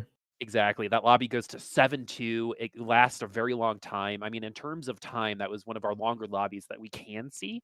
So this has been very, very polarizing in terms of results too. We got a lot of people like Treebeard, for example, finishing last and then first, and everyone kind of following along with that. With Pikachu, the only one being consistent, but finding himself tied for third place. Yeah, But I say that because there are three people tied for third place, and literally everyone from first to eighth is only separated by 4 points. So this yeah, lobby for our bottom three is very, very important if they want to set themselves up for the win. If you're in the top three definitely. right now, or if you're tied for third, this is the lobby you want to finish ahead of your Yeah. friends. So this is important in terms of stakes. It doesn't really get higher than this in terms of fight night and where it could go. Definitely. We're usually being like, okay, it's looking like, it's maybe anyone's game to get top three, but no, it's anyone's game to get first right now, which is not something we say ever, that it's everyone's still in the running for that. It's interesting. I'm actually curious, if we can pull up, the score screen again. I just like love looking at it when it's so close to, yeah, okay, thank you very much. We see, yeah, 12 points a piece for Gitoff and Tiaan. Yamato and Treebeard 11, Pikachu 10, Kiyoon Loco 9. Like, oh man, I just love seeing scores like this. And it's so competitive. We know these standout names like Kiyoon, Loco, Sphinx, Treebeard, but then some other less known names. But the less known names are the people who are leading right now. People who, Hmm. are gonna want to watch, especially going into our game number 3 here as we start things off on this carousel. All right. This is intense stuff right now as everyone battles for the tier. One thing that we actually have seen in terms of expectations with the meta are the lockets, the shivs, and we've seen some chalices and the zeeks. So kind of those like row stacked items have definitely found their way into the day more so than I think the divine comp has in terms of putting their Yeah. feet in the ground and camping out. It's definitely been the items continuing to lead the way in that sense. As we're going to be starting off here for lobby three, like we said, very, very important lobby. A lot of people going for that tier for that shiv, bow becoming a very nice opening item for a lot of these players. And with some of these changes, you are guaranteed a chosen earlier if you aren't Treebeard and level up early. Yeah. So you don't have to do that anymore if you're a Treebeard. You're going to get your chosen at the same time, uh, regardless. I believe is what that change was. As it's going to be the Vanguard Wukong, and that's not a Yeah. bad unit. I mean, there are some people in the world that might sell that Maokai and just pick up that tier 2 Wukong to start.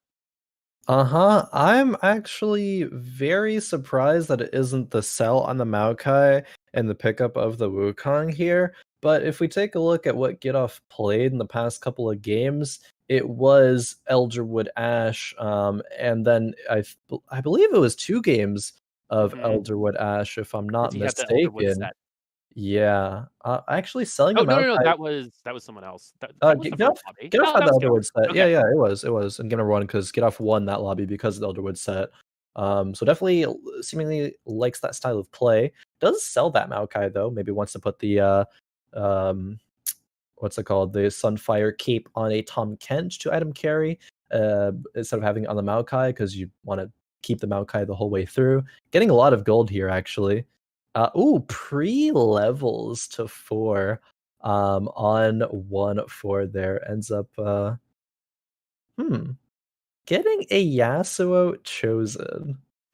I guess you run it right now if you're down to win streak, or you pre-level to 5 instead, actually spending 8 gold to do so. I don't think I've seen anyone, maybe like one person do that ever. That's so aggressive, though. Will it pay off? That's so interesting. Gitoff had a good placement in game number 1, not so great placement in game number 2. We know the possibility for Gitoff to do well is here, is tied in first right now in terms of points. I'm curious to see if this pays off or not. Oh man, curiosity killed the cat, Khroen. You know that. But I I totally can't am. help it. I know, right? Because you don't see this every day. Like the thing about, when you cast something weekly or when you watch something, even on TV, you watch the same football team, things start becoming familiar, right? And so when you see something unfamiliar, it kind of sparks and sparkles way brighter than some other things. But I have never seen 2 out of 5 like on on a Fight Night Rising at this point in time. So we're at level 5. We've got some beef. These are the only units he could have because of that pre-level. And honestly, this isn't terrible when it comes to the units that you could have. You might instead put a Yasuo in for a Diana, but the Diana is going to be closer to running a brawler because of those shields than running that Yasuo. So we shall see if there's enough meat on these bones to break through here for Gitoff. I mean, facing up against Treebeard here with only 3 units in and you have 5 units, certainly, you're gonna think that 5 is greater than 3 here, and it looks like it's going to be as this fight does continue. Tahm Kench can't get into the quarter. Okay, now he does able to apply Sunfire, though. But Treebeard has 10 gold right now, is econing. Pretty good start. We see Treebeard, I believe, favor dropping HP every single game so far, not wanting to win streak or maybe not having the opportunity to win streak in the early game. And it's a style that has worked out for him. So why not do it again if you have the econ for it? Okay, so we're laying on some barbecue right now because we're gonna even add shields to this front line. And Yep. Kennen with the ninja proc is gonna be much better than the Diana when it comes to potentially pulling out round victories. But it's more again, it's a win more situation until everyone else follows up on this leveling, which we probably don't see from a lot of people. As you can see, it just looks like he has a lot of units on the board. He only has one more than his Yeah. opponent, and this cannon is going Oh. to die right Yep. after getting Yeah. using that ulted. Oh, Huge deal for Sphinx on the other side there. So it's going to be all about that Sunfire cape. But if there's one person you don't want to see in this situation, it is that Annie with that Yumi. yeah, you probably just can't take it down the shield, especially if you have an Elise Tahm Kench left. That is not nearly enough damage. Tahm Kench might take out Annie, but won't even do that. Get off here. The streak is not there. Lose, win, and then lose again. You're not going to be generating econ. You're already at 0 gold. It's not like you're getting +1 interest for having 10 gold or anything like a lot of other players here. So I actually dislike the start for Get Off here a lot with that in mind. It's going to take so much gold to come back there and get to the 50 econ mark like all of these other players. I'd be surprised to see this pay off in this particular lobby. I don't Yeah. really see how it does. Just like in general, the units he got were definitely not the best case scenarios, right? And Mhm. even with that Kennen, which felt like a lot better than having those Dianas. I mean, if that Kennen dies, then he dies, right? There just isn't enough Yeah. damage. Now that we have a tier 2 Sir Tom, good old Sir Thomas, on the board, it might be a little easier. But I'd love to check back on him on like 4-1 or like 4-2 Yeah. to kind of see how this has um, done because Well, yeah, he you're gonna get an broke him early there. you're gonna get an early advantage, but you will lose it. That's how TFT works, right? So he never pushed the advantage because he didn't win, and so he's one round behind on his strategy, and this is where things start falling apart. We definitely great book by the way, things fall apart. But now we will be looking over at Kiyoon, who is running the best version of Chonk. Sorry, Treebeard. Best little legend in the game, and we have Divines surprisingly. Yeah, surprisingly, you say, as no one is surprised. Not one single person is surprised, but no. Kiyoon doing a good job right here. Had the Divine chosen on that Wukong. Actually found a natural Jax too at this point, which is super good for him. And has the 4-win streak again, has 100 HP. The thing, actually, I'm still so perplexed about watching Get Off there when we like right before we swapped off of him.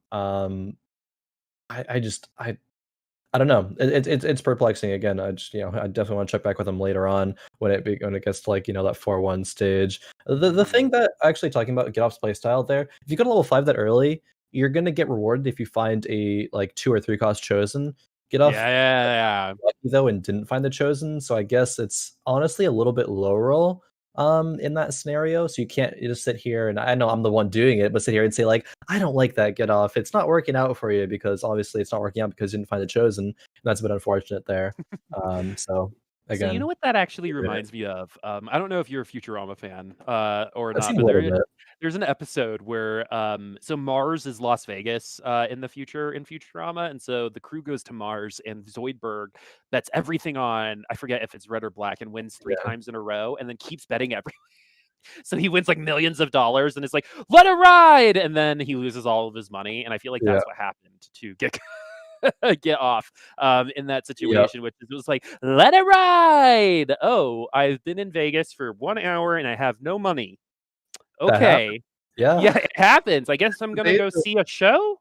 Um, right? Like that is kind of where he's at right now. But if he hits the chosen, right, then he's mega ahead. oh yeah. Um, and so that's just the risk. And I love when players take risks like that. Unfortunately, Mhm. this kind of risk might be more consequential. This isn't a leap in the net will appear situation. He Yeah, leapt, and he might fall right into the Wile E. Coyote fall yeah. in just a second. But he is in third. I think No, he's in 7th, sorry, yeah. 6th. NA math, dude. Numbers are hard. And, at He's 76 HP, somewhere. so this is not working at all. So it actually put him further behind, than actually putting him ahead outside of that just first, round win. Yeah, definitely. So, speaking around wins though, Kiyoon's looking to keep his own as he slams a bunch of items here. Slams a Zeeks and a QSS already. Is on 40 gold on 3-1. Pretty good. Facing against Gitoff, who is level 5, 0 gold. I Hmm. Unless you've hyper rolled for some 1 star or some 1 cost 3 stars, I don't think I have actually ever seen anyone during this set be level 5 and 0 gold. Did find the Vigard chosen though, has a tier, might try to go that Vigard carry, but Gitoff is that analogy that you just said was really accurate, I think. Actually so accurate. And we'll see if Gitoff here. He's still rolling. He's Man still after my heart. I'm just gonna put that. okay. He's playing Fortune right now to Okay, cash in. okay. I do not think that was his original plan, just gonna put that No. out there, right? But I do like the decision, because at this point, that might be his only saving grace is to cash out, just like we Well, were talking about in in that analogy. So, my thing is you don't need the saving grace if you just decide, okay, I'm gonna cut my losses, I'm gonna econ now.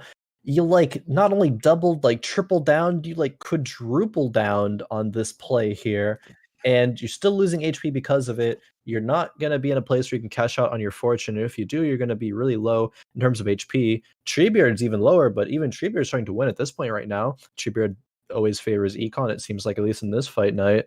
mhm. Um, I don't know. If you push levels super early on, you're gonna wanna keep pushing those levels because, like, Gitoff's XP right now is 14 out of 20. Could level up right now. I actually can't with buying that Lulu though, but is gonna pre-level to 6.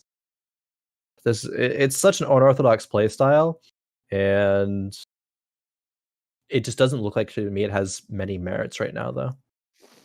Whew, man, it's funny though because if he picks up that chosen, we might be a totally different conversation right now, right? That blue might be Potentially. red, right? Yeah, Potentially. And I don't know, I see the idea, right? And I think we both do see like the concept behind it, but yeah. in a on ladder, I think that works much better, right? In a tournament, I would be less likely to attempt something like that. I definitely Is agree. where my head is at in terms of this kind of strategy, because I want to try this. Like, I want to see, because like part of the reason why I like going after some things that might not be that good is to like really live in the moment as to why this is not good, right? Like, Yeah. why didn't this work? And what he did was actually very mimicable in terms of our own gameplay. So I'm excited to kind of see how we might be able to turn it around. But Yeah. it doesn't seem like they're going to be able to, as you invest in literally the very first round, right? And then you lose your investment after all of that. That's Yep. so unfortunate. It's like buying a house and never moving in. And then Sure. we've got Kiyoon still at 100 Yep. at the top of the leaderboard, whose comp is obviously very, very strong. Always got to take a look at the rest. Treebeard, like you said, at the bottom, very separated from the 70s up there. But we have got a nice little spread. Remember, this is a very, very, very, very, very important lobby for people like you, really for everybody, to find that first place. Whoever finds first place here is going to be in a really, really good position, regardless of who you are. Oh yeah, definitely. 100% with how close this lobby is. Like there's no doubt about it. Numana here, our near winner of last game until the Warwick 3 happened. Numano is playing pretty aggressively early here. Level 6, 40 gold. Slammed a bunch of items, but they're good items to slam, right? With the Zeeks and the Locket. Some buffed items, playing 4 Sharpshooter. And 4 Sharpshooter isn't great with these units right now, but it's kind of the best board that they have. And 85 HP, not too bad. We see Tiaan there actually have 6 Zeds. And the Zed is actually holding on to the Zeeks. I wonder if it's going to be a Z3 commit, or if it'll be a pivot later on in the game. We do have a Jin on the field, so we might Yeah, potentially see that the be the cultists. investment. Yeah, maybe. Shades have been, they're in a little bit of a rough spot right now, in my opinion. And this is another patch. So before, the Shades would, what was Mhm. it? They would attack and stealth after their third attack.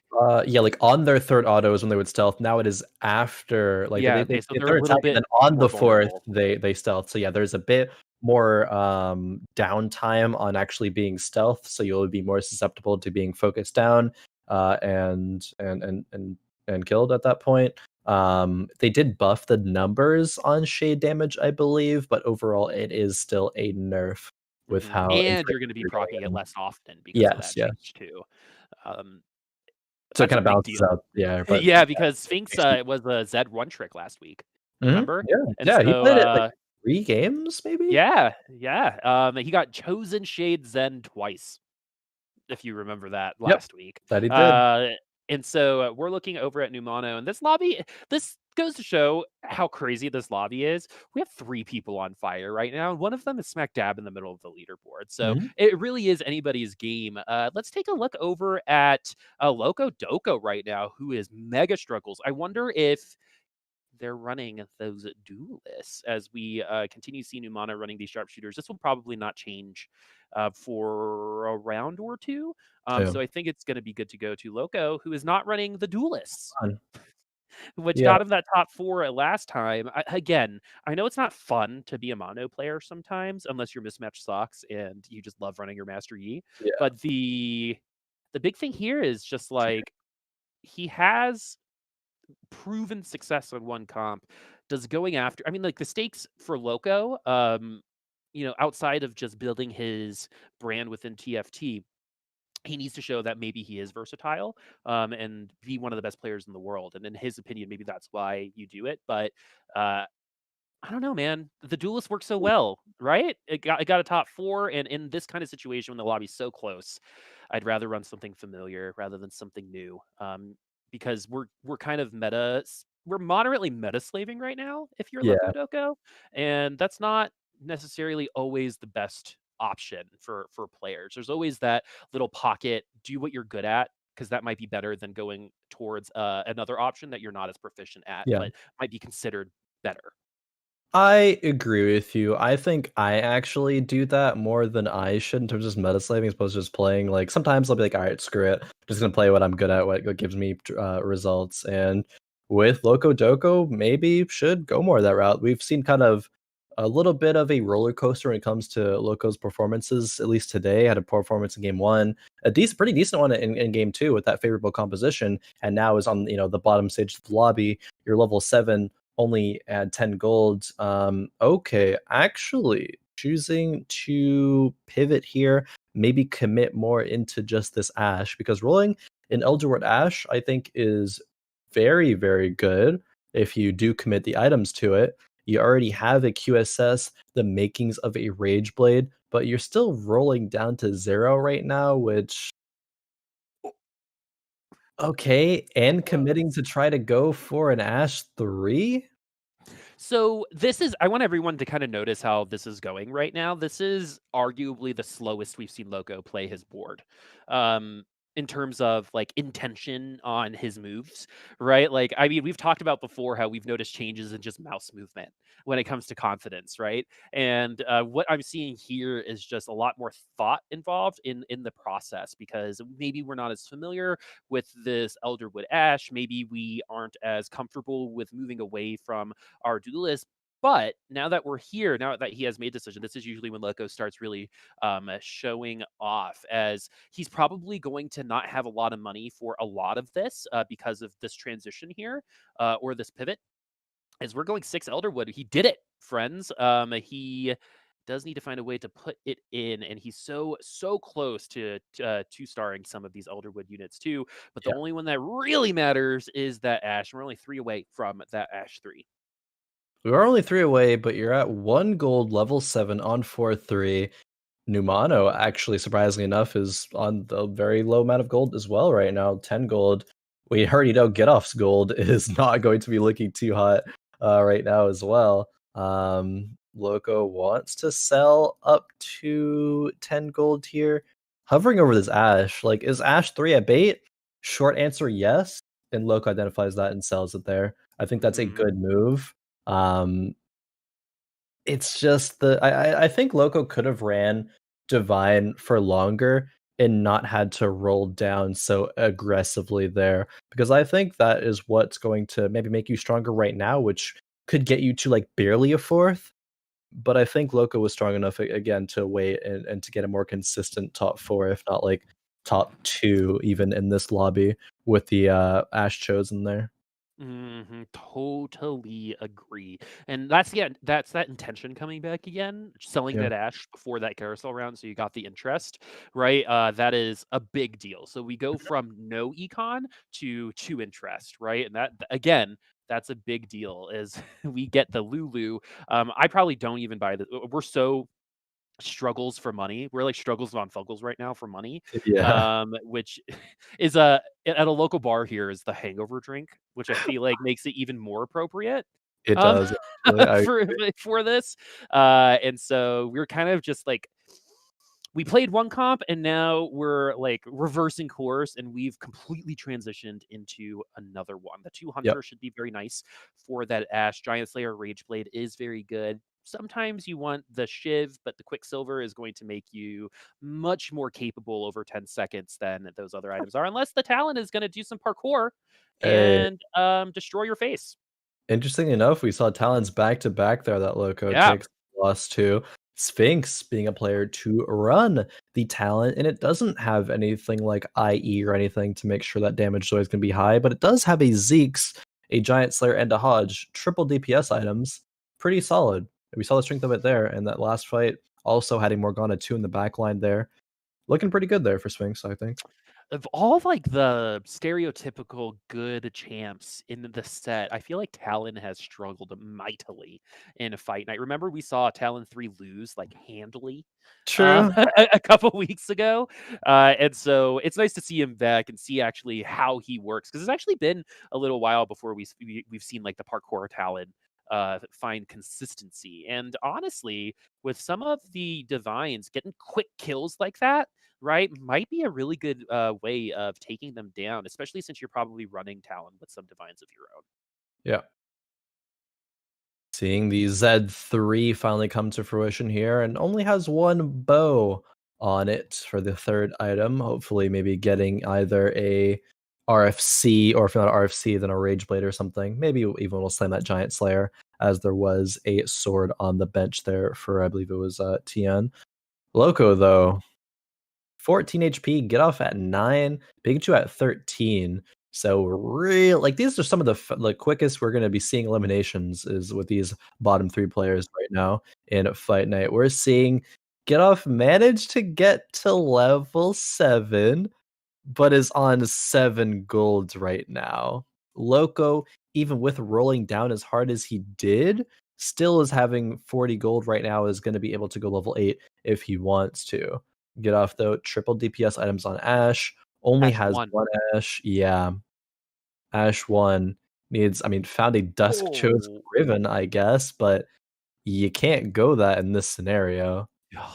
Is not finding even a pair of Ashes here. It can't even fit the Warwick in to give to Hunter. You know, Oh, I feel I for Gitoff, man. He went for it, and sometimes you belly flop, and we got to see a 10 out of 10 belly flop, I think, in this situation. A lot of moxie, got the yeah. cojones to attempt something like this, and I appreciate that. Unfortunately, did not work out. And Ash 1 is going to struggle at 5-1 at any point in the it doesn't Yeah. matter what items you have, especially if you're going up against, even though it's just tier 1, a double locket Zeke's Jax, that man will be strong here in just a second, especially if you give him a real Oh, weapon. okay, actually on 5-1, 2 people falling. Not only Gitoff does, but Pikachu does as well. Loco lost the round as well, but not quite as hard, and is on 3 HP right now.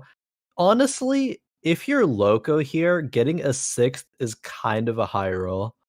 Because Loco's board is just like his pivot, I don't think was clean. Like his comp right now is looking solid, but you're on 3 HP right now, and you're actually Mhm. still losing rounds. You're forced to play 2 Hecarim 1s as your level 8 unit. It's just Gitoff and Pikachu like took way too much damage though. But Loco not playing Duelist, not finding success. It seems to be a little bit of a pattern. The Ash here is going to be distracted by the Shen for the time at being. Oh no, and that Lee Sin is going to be taking down arguably the second strongest unit on Loco's board, and slowly but surely the wall in front of Ash will fall as Locodoco will be taken out by Kiyoon. And so you actually mentioned something that you said it wasn't as clean, that pivot wasn't as clean as it could have been. How do we make that cleaner? I think there's a lot of options that you have to take into account when you're pivoting in TFT, and one of them is my transition going to make me weaker? And I think for Loco, it did make him weaker. I think not only did he roll gold down to find those Elderwoods, but they also made him weaker. He rolled gold and became weaker at the same time, which is never what you want to do in that scenario. I think playing those 4 divines for longer, going to level 8 with a lot more gold would have benefited him a lot more handedly. But now see him get the 6th place. We see Treebeard Oh, in talent 5th duel. currently. Yeah, this Oh, the Zello! ooh, That actually could potentially be a game changer. No, he was already yeah. pretty far ahead in that fight, but it gave us a little bit of excitement as two very similar comps face off against each other in another pretty close lobby. Now that we've got some eliminations Mhm. on the bottom side, 56 for Numano, who seems to win streak every so often Yeah. in these lobbies. Very impressed so far with his play, just in general. We'll probably start lauding his praises here in the last lobby, but especially since I believe he's playing from Japan? Yeah, Is I believe is so. yeah, is what I'm thinking. So I don't know what time it is there. It's like really early. So In you gotta case I give can Google it. you gotta give some credit there for him for even just showing up. Okay, And yeah, then it's okay, so noon it's right now in noon. It's Japan, noon there, so so never mind. yeah. I'm usually awake by noon most I'm days. not. I actually did a podcast this morning at 9 and I loved it. Just gonna put Oh, that really? out there. Nice. Yeah, 9 AM. It like felt like I like woke up for work. And in esports, like esports time is until like 3 PM. Yep. Right? So like it was nice to be So like up and at 'em at 9. We did casters talking about chosens with coffee was the was the name of the podcast. But nice. yeah, it's a big deal for me that TFT becomes an international event, and Oh, Japan's yeah, actually gotten some pretty good players so far. And it's really really awesome because definitely. Japan isn't usually represented in the major esports, Mhm. and so having that participate outside of like the fighting game community, like Tekken and FGC, Yeah. so having that community here is really special to me, and I'm really happy Yeah. to have them be a part of this wonderful event because there was a Japanese qualifier for the world champion, Yep. the thing, It was that you casted. Shoemaker. Shoemaker was Yeah. the Japanese representative in the TFT Galaxies Championship, and they did rather well. Actually made it to the final 8, I believe. I think maybe got like it was somewhere between 5th and 8th. But still, I mean, impressive performance, especially when you had like 3 European players getting top 4 there and being so dominant. But yeah, definitely solid. Love to see some Japanese player representation here, Mhm. especially in Fight Night. Whereas I don't think maybe we've seen one Japanese player in Fight Night before. Um, Yeah. yeah. Esports is truly international. It's one of those, like, gaming is like music or is like, Hmm. math. I feel like it's one of those, like, international things that we all can really bond over, and it's nice to have that, here and seeing such great representation. As it's so funny how you can lose against Treebeard so hard, and then, Yeah. like, another round later, you're gonna win just as hard I against was gonna somebody else. say, yeah, Tian actually high rolled the RFC from the Raptor rounds, a stage ago almost at this point, and seemingly is a pretty strong Shade comp. Shade to get nerfed though, and this Talon's kind of just like running away with the game. It seems the assassin chosen Talon right now. Not running away with the game. I guess that's a little bit too much praise there for the Talon, but it's still really strong. Had some dominant victories. Has gotten to this top 5 and probably going to make it into the top 4, I would imagine at this point. Yeah, especially with Treebeard only being at 2 HP, but Yeah. this is 5-7 now. We're officially in the late game. This is where players Mhm. start dropping like flies, because Tiaan could potentially lose in 1 round. So Yep. depending on how many units are left on the board. So this is the nitty gritty, which I love because of how close the lobby is. And so Kiyoon and Numano doing exactly what they need to do to find success and potentially be invited back next week. We're looking at Sphinx right now, and his talent seems to be doing some good work. Tiaan and Treebeard struggling on the bottom side of the leaderboard, but Treebeard seems to be very matchup dependent with his comp. And we did actually see Treebeard Oh, stomp this comp a little earlier. So let's see if yeah. Sphinx was able to level up and change history. Sharpshooters with nearly 3, but Talon just runs over it so well in that fight. It's kind of the most fight RNG you're going to see in set 4, I think, is with Talon. If he, gets a kill and is able to reset where he jumps, how much damage the enemy's units have dealt at that point, because Talon will jump to the unit that's dealt the most damage. And so there it wins so well in the opposite direction. Fortunately for Sphinx, but unfortunately for Treebeard, as he does go out in 5th here. We do, however, have our top 4 right now. Numano, 47 HP, looking like another, I mean, top 3 at least, maybe even a top 2 again, though. Tiaan and Kiyoon are going to be on the bottom side of the leaderboard. You might see an elimination matchup here if Kiyoon and Tiaan face against each other. Isn't Tiaan a Dragon Ball Z character? Not the person to ask for it, unfortunately. I'm not Okay. familiar with Dragon Ball Someone in the Z, chat can confirm for me. I think he's the yeah. guy who does the triangle with the third eye. But Kiyoon now with the wonderful little legend B Chonk right there, doing some good work, especially with that Jax. Jax a very good unit, and honestly, with his kit, will probably always be pretty good. AOE CC is hard to find in this game, especially in a tier 2 unit. And Jax, especially with Divine, will give consistent CC and consistent damage, most likely, because by the time he's done with his ult, he's probably ascended. And Yeah. so we've got Tiaan eliminated Yep. right now, Sphinx in third, and Kiyoon in second. We've got a Shiv on that Warwick. And that's going to be able to carry a lot of people into the top 3. And Kiyoon definitely benefiting from Warwick's status right now in the game. But the blue buff Lee Sin also very scary. Definitely very scary, though. Seeing Sphinx here face up against Kiyoon. See how this fight ends up going. It is Divine versus Talon right now. Warwick's trying to pop off. Talon, though, gets to jump onto the Warwick, but actually gets CC'd. So is the secondary Talon. Looking like a Sphinx, or not a Sphinx, sorry, a Kiyoon win here. Kiyoon might actually be able to pull this off. Yeah, at least for Wow. this round. It is Yeah. now down to Numano, who won the last round, and Kiyoon. So, okay, now we get our 2 divines in the top 2. The last games, though, the last 2 games, we've had only 1 divine player in the top 3. Now Yeah. we have 2 divine players in the top 3, and now 2 divine players in the top 2.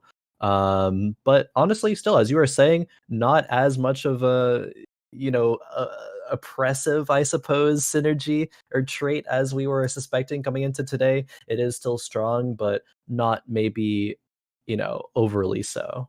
I completely agree with you. And again, we've definitely been seeing some similarities in item components, but who's holding those lockets, where the shivs are going, are you Yeah. building rage blades, have been different per the comps that we're seeing. It kind of is best case scenario, best practice when you have these comps, as the Zill is going to potentially be the thing that changes the fate of new mono, especially now that it is tier 2. Having Yeah. a couple extra lives is going to be a huge advantage, in my opinion, against Kiyoon, especially with people like Warwick going to be benefiting from that resurrection as we're seeing right now. But it's Warwick's on both sides, one Shiv versus the other. One Warwick is going to take them down, and it's going to be Numano's Warwick, and that was not even close. Just Yeah. because I'm talking fast doesn't mean it is close, my friends, as Numano takes the lobby 3 victory. And remember how close the scores were. That's a big deal for him.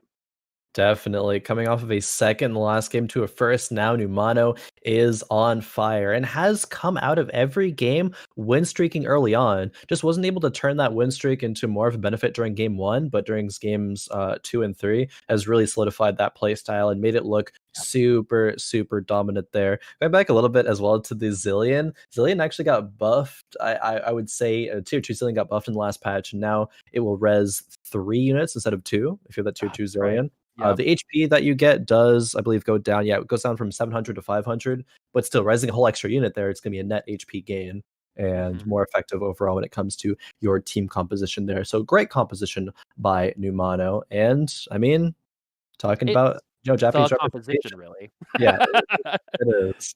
It definitely is. Yeah. Japanese representation, Numano doing real well here. I believe will be in first place. Yeah, definitely is going to be in. Actually, we'll see. We don't know with this lobby, right? It's so Yeah. close. It's so close. Okay, we'll see. We'll get the scores pulled up right now, actually. And yes, okay, Numano is in first place right now with 21 points. Tiaan, 18. Kiyoon at 17. Treebeard and Sphinx tied with 15 points. Now we're starting to see a bit of our lobby differ here. Gitoff, the Pikachu, and Locodoco actually at the bottom now. Pikachu and Loco tied with 12 points apiece. So if Loco wants to be in a third place, Kiyoon is at 17 points. Loco is at 12. Yeah. And so he needs to finish 6 spots ahead to be able to top 3, which can happen. We've seen it happen. For some reason, it's like almost a curse on this last lobby. Like, I feel like 30% of the time, whoever comes into this lobby leading will get 8th. It's happened at least 4 times to us. It's happened a lot.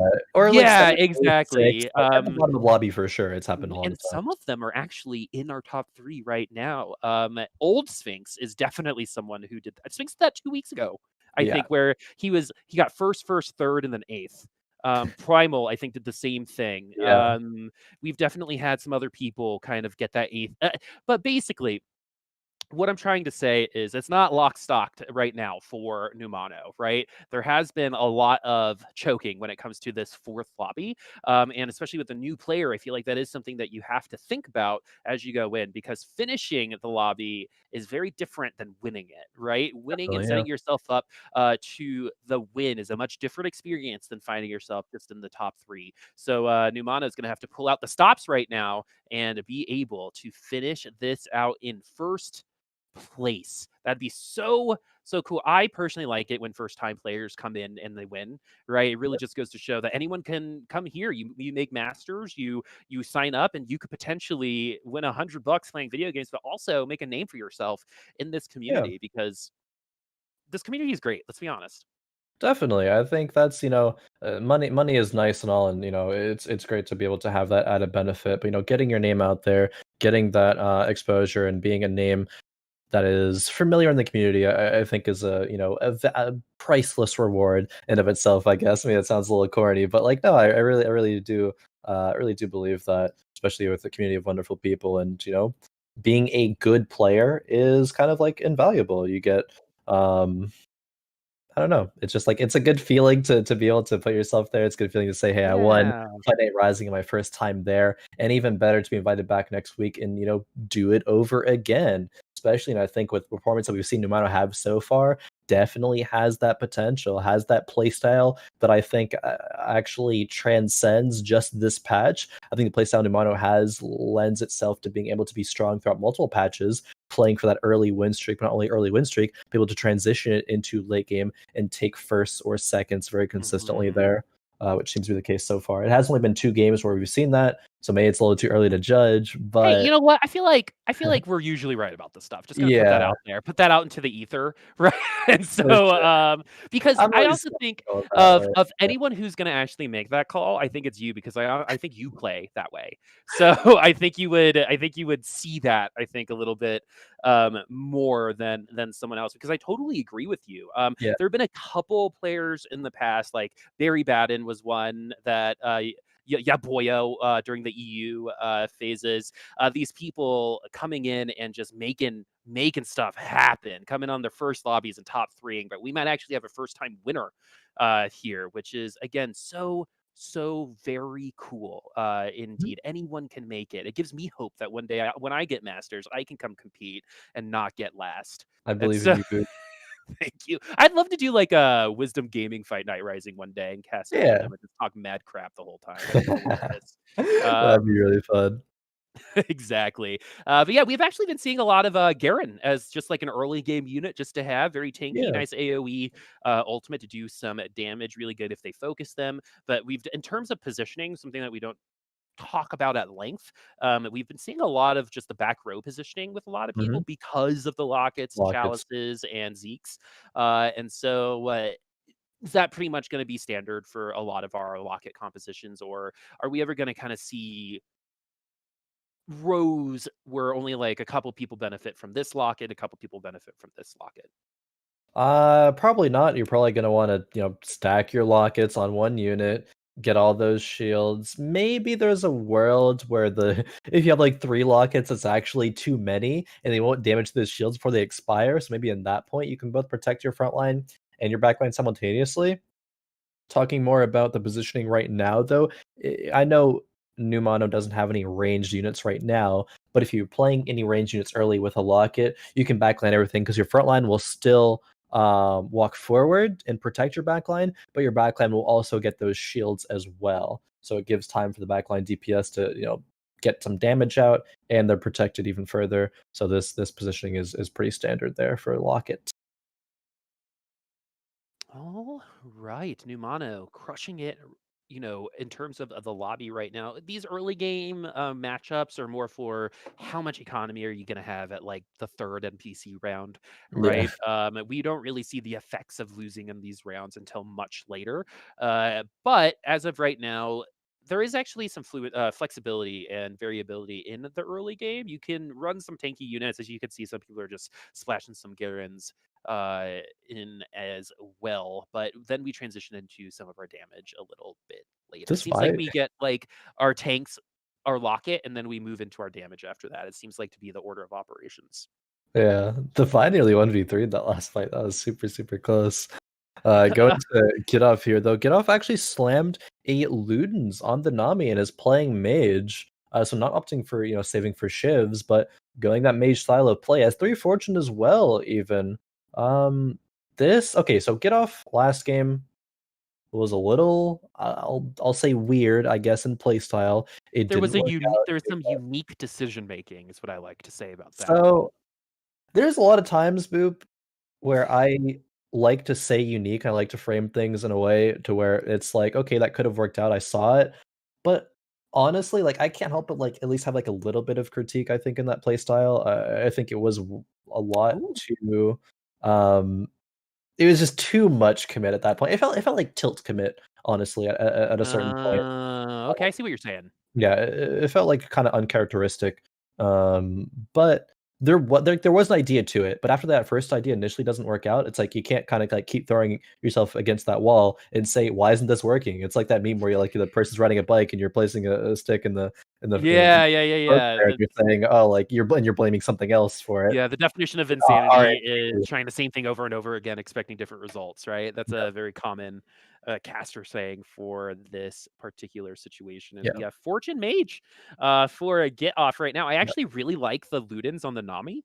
I do too. Um, I have not seen that or played around it in my games, but the double cast will proc Ludens twice. That's the only way I feel like Ludens can even compete with Shiv in terms of damage. And Yeah. in their early game, Ludens has always been an early game item. Remember Lucian with Ludens? That was kind of like the bread and butter back in the Mhm. day. You could Ziggs with Ludens back in the day, and now Nami with the double bubble is another great option for the Ludens early on. And I know Mort finally won with Chosen Nami the other day, and Oh, so I just yeah. I I remember just seeing wanted that to tweet, I just actually. wanted to give him props for that because I think that's definitely one of the harder ones to get, especially if you get into the super late game. Yeah. Oh, okay. Gitoff slamming a Bloodthirster here with running the Luden's Nami. It makes me think that it's not gonna be a full commit to this Nami or mages in general. It's probably just gonna be run for the early game here, which I like this decision a lot. I think Gitoff's has a lot of good things going right now with this fortune and being strong enough to actually collect some of that gold right now. Because with 3 fortune, I don't believe you can get 5 cost units with that 4 loss streak anymore. So you can't be getting, canes on Krugs or anything crazy like that. But you're still getting a lot of gold here, and you're gonna remain. Ooh, actually, this Lux. No, I don't think the Lux will be able to do it. Another cast from this Navi, and she will win. Quite a bit Yeah, of a win streak here, and Gitoff plays really well. Like Gitoff got first place in our game number 1 here. We saw all the scores, going into game number 3 be close for a reason. All of these players are very promising. So I'm liking what I'm seeing from Gitoff a lot more in this game. we do have a fourth fortune. Okay, okay, I got excited there for a second. I Yeah. was like, we have a fourth for Well, everybody stop. We have 4 fortunes on the board. This yeah. is different. You need a chosen fortune though to get 6. So Yeah, that's having not that gonna chosen happen. mage Nami, unless you're gonna sell it and roll aggressively for a fortune chosen, you can't really chase for it. I actually thought the Katarina would go in over the Jinx though, but Jinx I guess is a more consistent unit in terms of the value it will provide With over Katarina, which CC can be more too. of like a inconsistent one. Yeah, Jinx also has that CC Yeah, to yeah, yeah. help out with, as you see right now. I've seen so many Fioras repost with literally no health. Remember poor Emily last week? Yeah, it was with the And Janets. I was actually gonna reference it earlier because you saw some Janets yeah, facing off, but I was I like, "Oh, man." I've I actually have been flashbacks to that. thinking particularly about her night last week, and I still feel bad. Uh, about just like we had a player last week, everyone, where like the first 2 games, she literally lost 2 units with like 1 HP a couple times in both Yeah. of those lobbies. Third game didn't get a chosen. Fourth game, items sucked. So I don't think any of us are having that same kind of day right now, but Fiora can definitely bait you into a false confidence. I think a lot of people see Fiora and are like, "Puh, garbage," right? Because that's kind of how she's been forever. In all of TFT, it's just been a standard 1 cost unit that might hold some items that you're going to sell a little bit later. But now that riposte, especially in the early game with CC, and it's actually a decent amount of damage, could potentially get you some round wins and really bonk the economy of your opponents. As Locodoco is going to be in at first place, we're going to get off of Gitoff and head over to Kiyoon, who is running meta right now. A chosen divine Jax. Now we understand, where this direction's going to be headed here. Get a couple of duelists with this Xin Shao as well. But Kiyoon in a solid spot there. Only 30 gold though. And comparably to what we saw Gitoff have, I believe it was 50 gold. Of course, running fortunes as well, but Gitoff had 0 gold last game at this point. Now has probably the most gold in the lobby.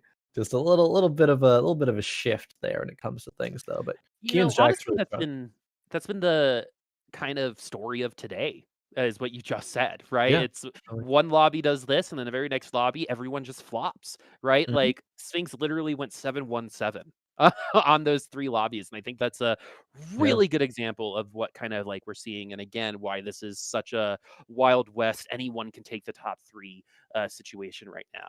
Locodoco doing exactly what he needs to do in order to finish ahead in that third spot. Wants to finish top 2 to give himself the best chance possible. Does need to finish 6 spots ahead of who is in third place right now. Pikachu in 6th place. Numano, though, in 7th. Is the curse Yeah. real, Khroen? Hmm. Numano has been win streaking in the early to early mid game, at least for all 3 games so far, but is not finding the same success in this game. And that's the playstyle that Numano has seemingly favored and excels in.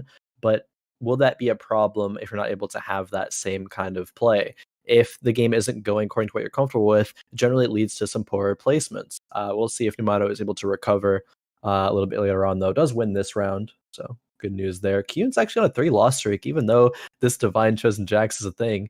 Looks like even may go on a 4-loss streak here if this Nami casts again. No, Oh, not in time at least. and so that's kind of something that happens a lot in the early game right now. Janna Shield, it's just barely Yeah. coming in Yep, the yep. nick of time.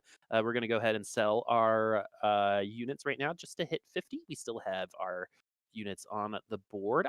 So Lux was the first ever character I bought in League of Legends, for Oh, skin I bought for somebody. So it's always nice seeing her uh, in the meta because we actually talked yeah. about Lux last week where we were Mhm. like, too bad Divine is sucks right now, right? Yeah, Lux isn't And like a because Lux is such a good unit, yeah. right? And Dazzler is like not something you put in unless you're, running Talon, or maybe you have a 9 Elder or like a 6 Elderwood comp and you don't know what other unit to put in because you can't quite fit the 9 Elderwood, so you run Lux for the 2 Divine Splash with Warwick and the Dazzler with Ezreal. But besides those scenarios, she was like a nice unit to run if you needed an extra unit during the early mid game, but she didn't really have any places besides that. Lux is strong though. I've said, and I think you mentioned even earlier, I like Lux as a unit. I think she does some really cool stuff. A lot of CC, some high damage, kind of undervalued in the early portions of this set, but now very accurately valued when it comes to the prowess of Divine and her CC potential. Because Yeah. I think it's something like you're gonna get 6 autos off if you're Lux and then ult. So when you're ulted, you're in that Divine as ascended state, and you're going to be dealing that true damage. So her damage numbers, while they are high in general to begin with, she's going to be outputting even more than what you would traditionally see, which is why I think Lux Mhm. is really, really good right now. That's not a ping pong ball she's throwing at you, friends. That is a No. full on bowling ball being thrown Yeah. at you through And it's like a CC. pitching machine. Yeah, and it's gonna knock you out when Yeah. when you Bowling catch ball, it and you knock don't have you a choice. And so, especially with like the positioning, I also like the Lux's design because the positioning really matters in terms of how down. Oh you yeah. CC, and it changes depending on where you are in the game. And I think that's something that a lot of people like in Plat below don't quite understand is at this point in the game, yeah, you can put Lux in the corner and find value, but later on, when everyone's kind of moving around, especially against duelists, it might be a little harder to find consistency from that Lux snare. But man, when that Lux snare hits after that ascension, it hurts. And we're actually seeing Deathblades get built on Lux for that exact reason. Yeah, gonna see this matchup. Kiyoon going into Sphinx here. Sphinx on their side has the item carrier Fiora, has that Zeeks and the Shiv there. Probably wants that to go onto Oh, a Warwick later on. But it's Fiora's trying her best right now, that's for sure. she's she's giving it the old college try, Khroen. Yeah. And Uh, actually maybe even successful in it. This fight's kind of close. Oh, Jax with that counter strike there, though, at the end is going to kill every single unit around it. Jax is on 1 HP. Oh man, units that can mitigate damage for a time like that are so strong. Kiyoon, eye rolling mhm. Warwick, and now his son 6 Divine on 3-5. Ooh-wee. At 50 gold too. This is someone who Yeah. used their HP as econ like amazingly well here at the beginning stages of the game. Again, your goal isn't to win every round unless you like really want to win streak, right? Like get good. Sorry, I work for a tournament that's get good. Get off Yeah. is had a very different kind of situation in that last lobby where that part of his econ was nowhere to be found. So sitting at 76 HP before Wolves is honestly like almost exactly where I would want to be. Yeah. Like the On that. pressure is off in terms of win streaking, right? But you also have a little bit of wiggle room. And Kiyoon is going to continue utilizing that wiggle room to his advantage because he's trying to set himself up to that top 3 and potentially win at the lobby, especially since Numano is giving the lobby a chance right now to potentially overcome his Yeah. first place status. Numano sitting towards the bottom of the lobby right now is tied with Locodoco, actually 58 HP apiece. Treebeard on 47 is pretty low for what seems like every single game here tonight. Treebeard going for that loss streak and then spikes later on into the game here. Checking back in with new mono. 3 Divine, 3 Vanguard. I mean, has a couple Luxes in right now just because they want to be able to roll on 7, I believe, next round. So we'll see how well this roll down actually goes in but a moment. Gets a static Shiv. Okay, gets some gold into Oh, Nico there actually as well. Cultist chosen Callista, not gonna be grabbed. Elderwood chosen Hecarim, also not going to be grabbed. It's probably just going to want to be a divine chosen. And as soon as I'm about to say that, we see a divine chosen Irelia there. Not the best one, I suppose, but still a really is strong one nonetheless. not the best one, but is one. I think is Yeah, what is yeah. what you're trying to say. We can be real here, Khroen. This I is a mean, safe space. it's a divine chosen. It's pretty Yeah. good. You're gonna want to build a static shiv, so that just goes on the Sejuani for now because you don't really have any other item carriers for it. And Mhm. why not really? Needs a Warwick though. Definitely Definitely needs a needs Warwick. that Warwick. Doesn't matter how many divines you have in the late game if you don't have that carry Warwick, Yeah. punching up Ooh. behind, or setting up the Lee Sin, for example. But this Ashe, though, is not going to take this lion down as Gitoff having a very different experience from the last game. And Mhm. I wonder why, Khroen. Okay, we've been moving on that for Kiyoon kind of experience, actually. 89 HP, win streaking, level 7, 50 plus gold. With 50 plus gold, also rolled a chosen Ash there as well. While it might not win the lobby, it will if we see a game 1 performance there. If you go 9-0 Mhm. with a set 2, we're going to see that probably win a lobby. But without it, it will get outscaled eventually. With the HP that Gitoff has been able to preserve, so far in this game, though, it's probably going to be at least a top 4. Oh, okay. So this is what I'm talking about when I say option paralysis, just Yeah. so everyone knows. Yeah. Like Very much. when I use that term, right, and when I compliment other people for like making the decisions, it's the opposite of what we just saw, right? And holding on to those items just to think about it a little bit because you do have a little bit of time. You're running out of time. But that's what I meant by like intentional decision making. He has so many choices right now that he wasn't quite sure exactly how to approach that certain round. So waiting one round was the better option in Numano's mind, especially since we had 2 completed items left on the bench, I believe, after that first round, and 2 really good item combinations. Deathblade has been finding some popularity recently. We can put some more attack damage or GA even on somebody. So I would have loved to see him commit a little harder. And he's leaving a lot of components on the bench, maybe wanting to continue to lose streak here. I mean, wanting to lose streak here, I guess if you're going to, it's literally just only going to be for this round for a carousel priority here, but you only have so much HP to work with, and you don't want to get to be super, super low. If you get one bad matchup later on, it's just okay, I guess I'm just dead. Treebeard winning his round. Loco losing, though, and it looks like everything's said and done here. Numano will win this round. The Warwick Hmm. It's a Warwick 1 with 1 static Shiv, but did over 4k damage there and carried the fight. So gonna be picking second tier. Probably wants either a QSS or another Shiv. There is a tier and a cloak both available, which Numano needs for those items. See which one is going to be the priority here. It looks like it is going to be the cloak, though. Quick question for you, just for clarification. If they're disarmed, the static shift still works, right? Like in terms of the true damage? Or is it just hard CC? I believe I actually don't know, Boop. That is a good Okay. question. I Okay. don't think Well, I've, like, paid attention to that specific interaction, and I don't wanna say something and be horribly wrong, so I'm not well, going I don't to. know. The Warwick did a lot of damage there, but the Irelia ulted 3 times, Yeah. right? So I think that in all honesty, and this might be a mildly spicy take, and I think I said this last week, and you kind of giggled at me. I think Irelia is a good unit when it comes to Yeah. setup. I'm not sure. I mean, I would definitely build blockets on her or hold a Mhm. Zeeks or something like that. But that ultimate, especially if it does proc static shiv, is such a good setup opportunity for the rest of the team. Because remember how frustrating Caston could be, right? Yeah, And Irelia definitely. has a much stronger and longer range on that ultimate to be a little bit more impactful.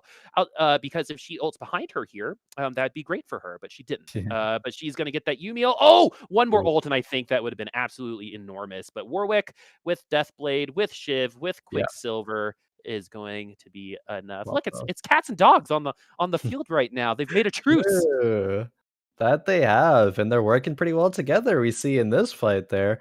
Chat has said that the interaction does work where Shiv procs bonus damage on the disarm there, and from reading Shiv's specific wording, which I just went to go do, it should very much work on Yeah. it. So yeah, so they rally there is really good Mm. synergy. And part of the reason why Warwick is so good actually in the divine composition with that as the Shiv holder, Irelia, a divine unit for herself. She gives 3 synergies with Enlightened, Adept, and Divine. And it's not like her disarm is very Cassin-esque. Like, it hits a whole bunch of people there if they're clumped Mhm. up there to disable them. Kiyoon, on the other side of Locodoco, has a Warwick too. Loco's not looking too hot here. If you've rolled down to 0 on 7, your only synergy you have in play right now is for Sharpshooter. You're on 2 losses right now. You're gonna win this round though. So at least that. But still, you're on 19 HP. Sharpshooter chosen Jin is pretty good. Uh, Yeah, it's solid. yeah, you could definitely help Locodoco, but it's not a unit like we saw Warwick 3 earlier that will like give you a top 4, right? Or even a win. Yeah. So it could though. It's just not as solid as Oh. it used to be. As we get into this NPC round, what is Locodoco looking for here? I mean, he's gonna be looking for something to add to his composition. I didn't even notice all of Loco's board here. I'm looking at, oh, it's only 4 sharpshooters. What other units does he have in? It's a random Lee Sin and 2 random Sejuanis. Like, it's not even Fortune or anything like that. um, being run here. Loco's looking in terms of item wise, probably another locket. I would say. I mean, what item do you get here? It's not an item at all. Oh It's no. Nico. The Riven actually is in there randomly as well. You need a Vayne if you want 6 sharpshooter. You're gonna want Sigil. Okay, that's good. You get 2 Dusk now, and you're gonna be able to get 6 sharpshooter. Take out the Lee Sin probably. Um, Still Mhm. rolling for some upgrades though. Yeah, I don't expect him to do kind of what we saw earlier on that option paralysis. I don't think he wants the Teemo in. Uh, I don't he never there's no reason to not have the team on right now if you're gonna put Vayne in. Sure, she gives 2 Dusk, but like the Lee Sin's not doing anything it here. wouldn't have mattered anyway. Like, to be completely honest with You're you, without a Kali yeah. 3.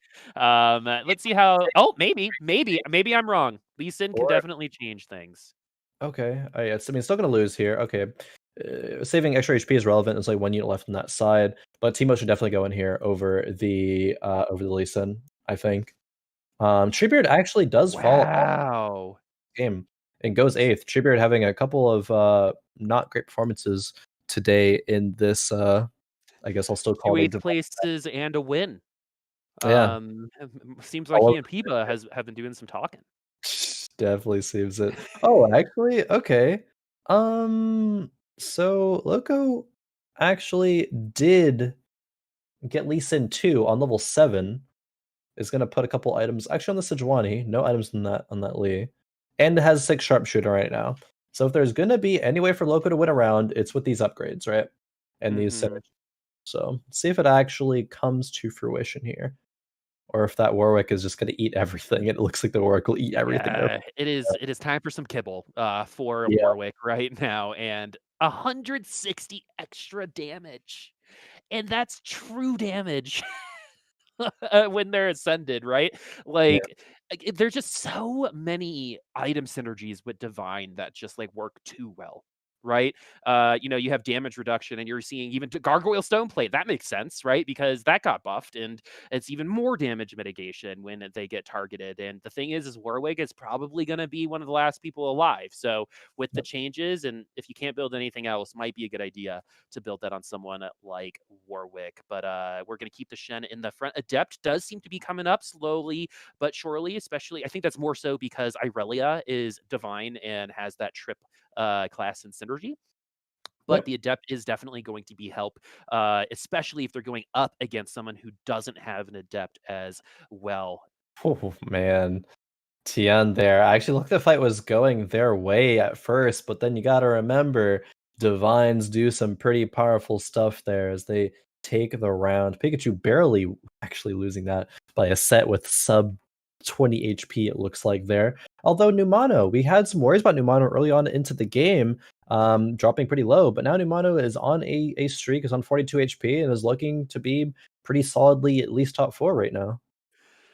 Yeah, Kiyoon, 17 HP. And like the thing about this lobby that's actually been very, very interesting. This is much quicker than definitely our second lobby that reached 7-1 Oh, yeah. in terms of where 7, we are. Yeah, 7-2. yeah. Yeah, this will probably end around 6-3, 6-4 based off of where we are HP wise, but I wouldn't have liked a closer lobby here. 3 people within 10 points of each other. And the way that Kiyoon plays, this might not be over for him, especially since we're running Divines. We've got the Divines. Yep. Unfortunately for him, Stone Plate, not best case scenario, but definitely can help.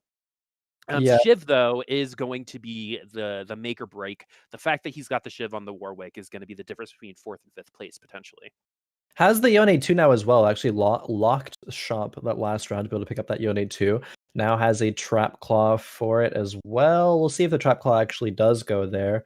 It's looking like it, though. It'll protect against things like Irelia for that disarm here. Oh, actually, Irelia going the other way. Talon jumping around, though, for Sphinx. Sphinx Yeah, playing Talon Sphinx again. loves Talon. Yeah, Yeah. Sphinx seems to really, really like Talon, and it's just one of those situations where it's probably going to be moderately uncontested. It's conceivable for you to get a Talon 2 pretty consistently. Mhm.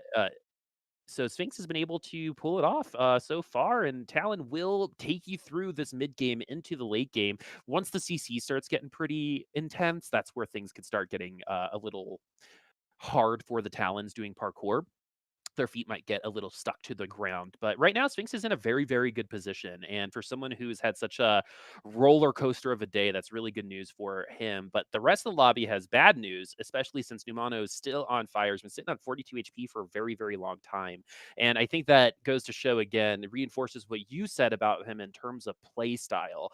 It's you can never count him out Yeah. is what it feels like, right? He could be Treebeard's a little bit like that too, right? From even that the lobby that he won, where he went from the bottom to the top, and I think Numano is going to be able to understand the complexities of each section of this game, and that's why I feel like it's very meta. Not very meta dependent for him to be good. I think that's part of my 2 cents as we enter our top 4 with Kiyoon getting eliminated. Yeah, we got Pikachu at 13, Gitoff at 17. Gitoff had such a strong start to this game and has netted a top 4 because of it. The Ash, however, as I was alluding to earlier, is getting to the point where it is outscaled a bit. Divine is being played by Numano. I don't, not by Sphinx or Gitoff. I'm not sure what Pikachu is running offhand, though. Maybe you want to check out Pikachu while they are on 13 HP, see exactly how they are faring. A couple Nikos for Numano. Also interesting. Appropriate that Pikachu is here during the Static Shiv Yeah, time. true. That used to be It's the name for the Zaya Zyacom. composition with yeah, those shivs too. Yeah, exactly. And so I'm Oh, a sorry. Every Styx time I read Assassin. Get off for some reason I see Jeff in in the side of things. So I've had to not say Jeff like 10 times now. But get off at 17 HP, Pikachu at 13. That potentially is an elimination game, especially since we're at 6-1. Oh, and we might actually get it here as they are facing off against each other. Our top 2 will be facing off against each other too. This is going to be a really good litmus test specifically for Numana, who hasn't been challenged in about 8 rounds so far. The Morganas are doing a very, very good job. We do have the Dazzler trade in for both sides. So the attack damage on these Divines are going to be neutered a little bit, but Yeah. the Divines with that Death Blade and that QSS and that Shiv are going to take on Sphinx no problem. This is looking like a Numana win so far. I mean, like to be completely honest with you, as Yeah. Get Off is eliminated. Gitoff goes fourth. And so Sphinx is level 9, 0 gold. Numano is level 8, 40 gold, and still has 2 Nikos on the bench. and is already winning that round regardless of all of those factors. If this isn't a Numano win, I don't really know. Maybe the 6 assassin composition from Pikachu can do it. It is going to be 4 ninjas, 6 assassins. That is kind of scary though. This Super Akali. scary, Oh especially man. if, the assassins are gonna be Oh, able to burst you down before Warwick. you ascend, but that Warwick Deathblade combo is actually something that I cannot wait to do more of.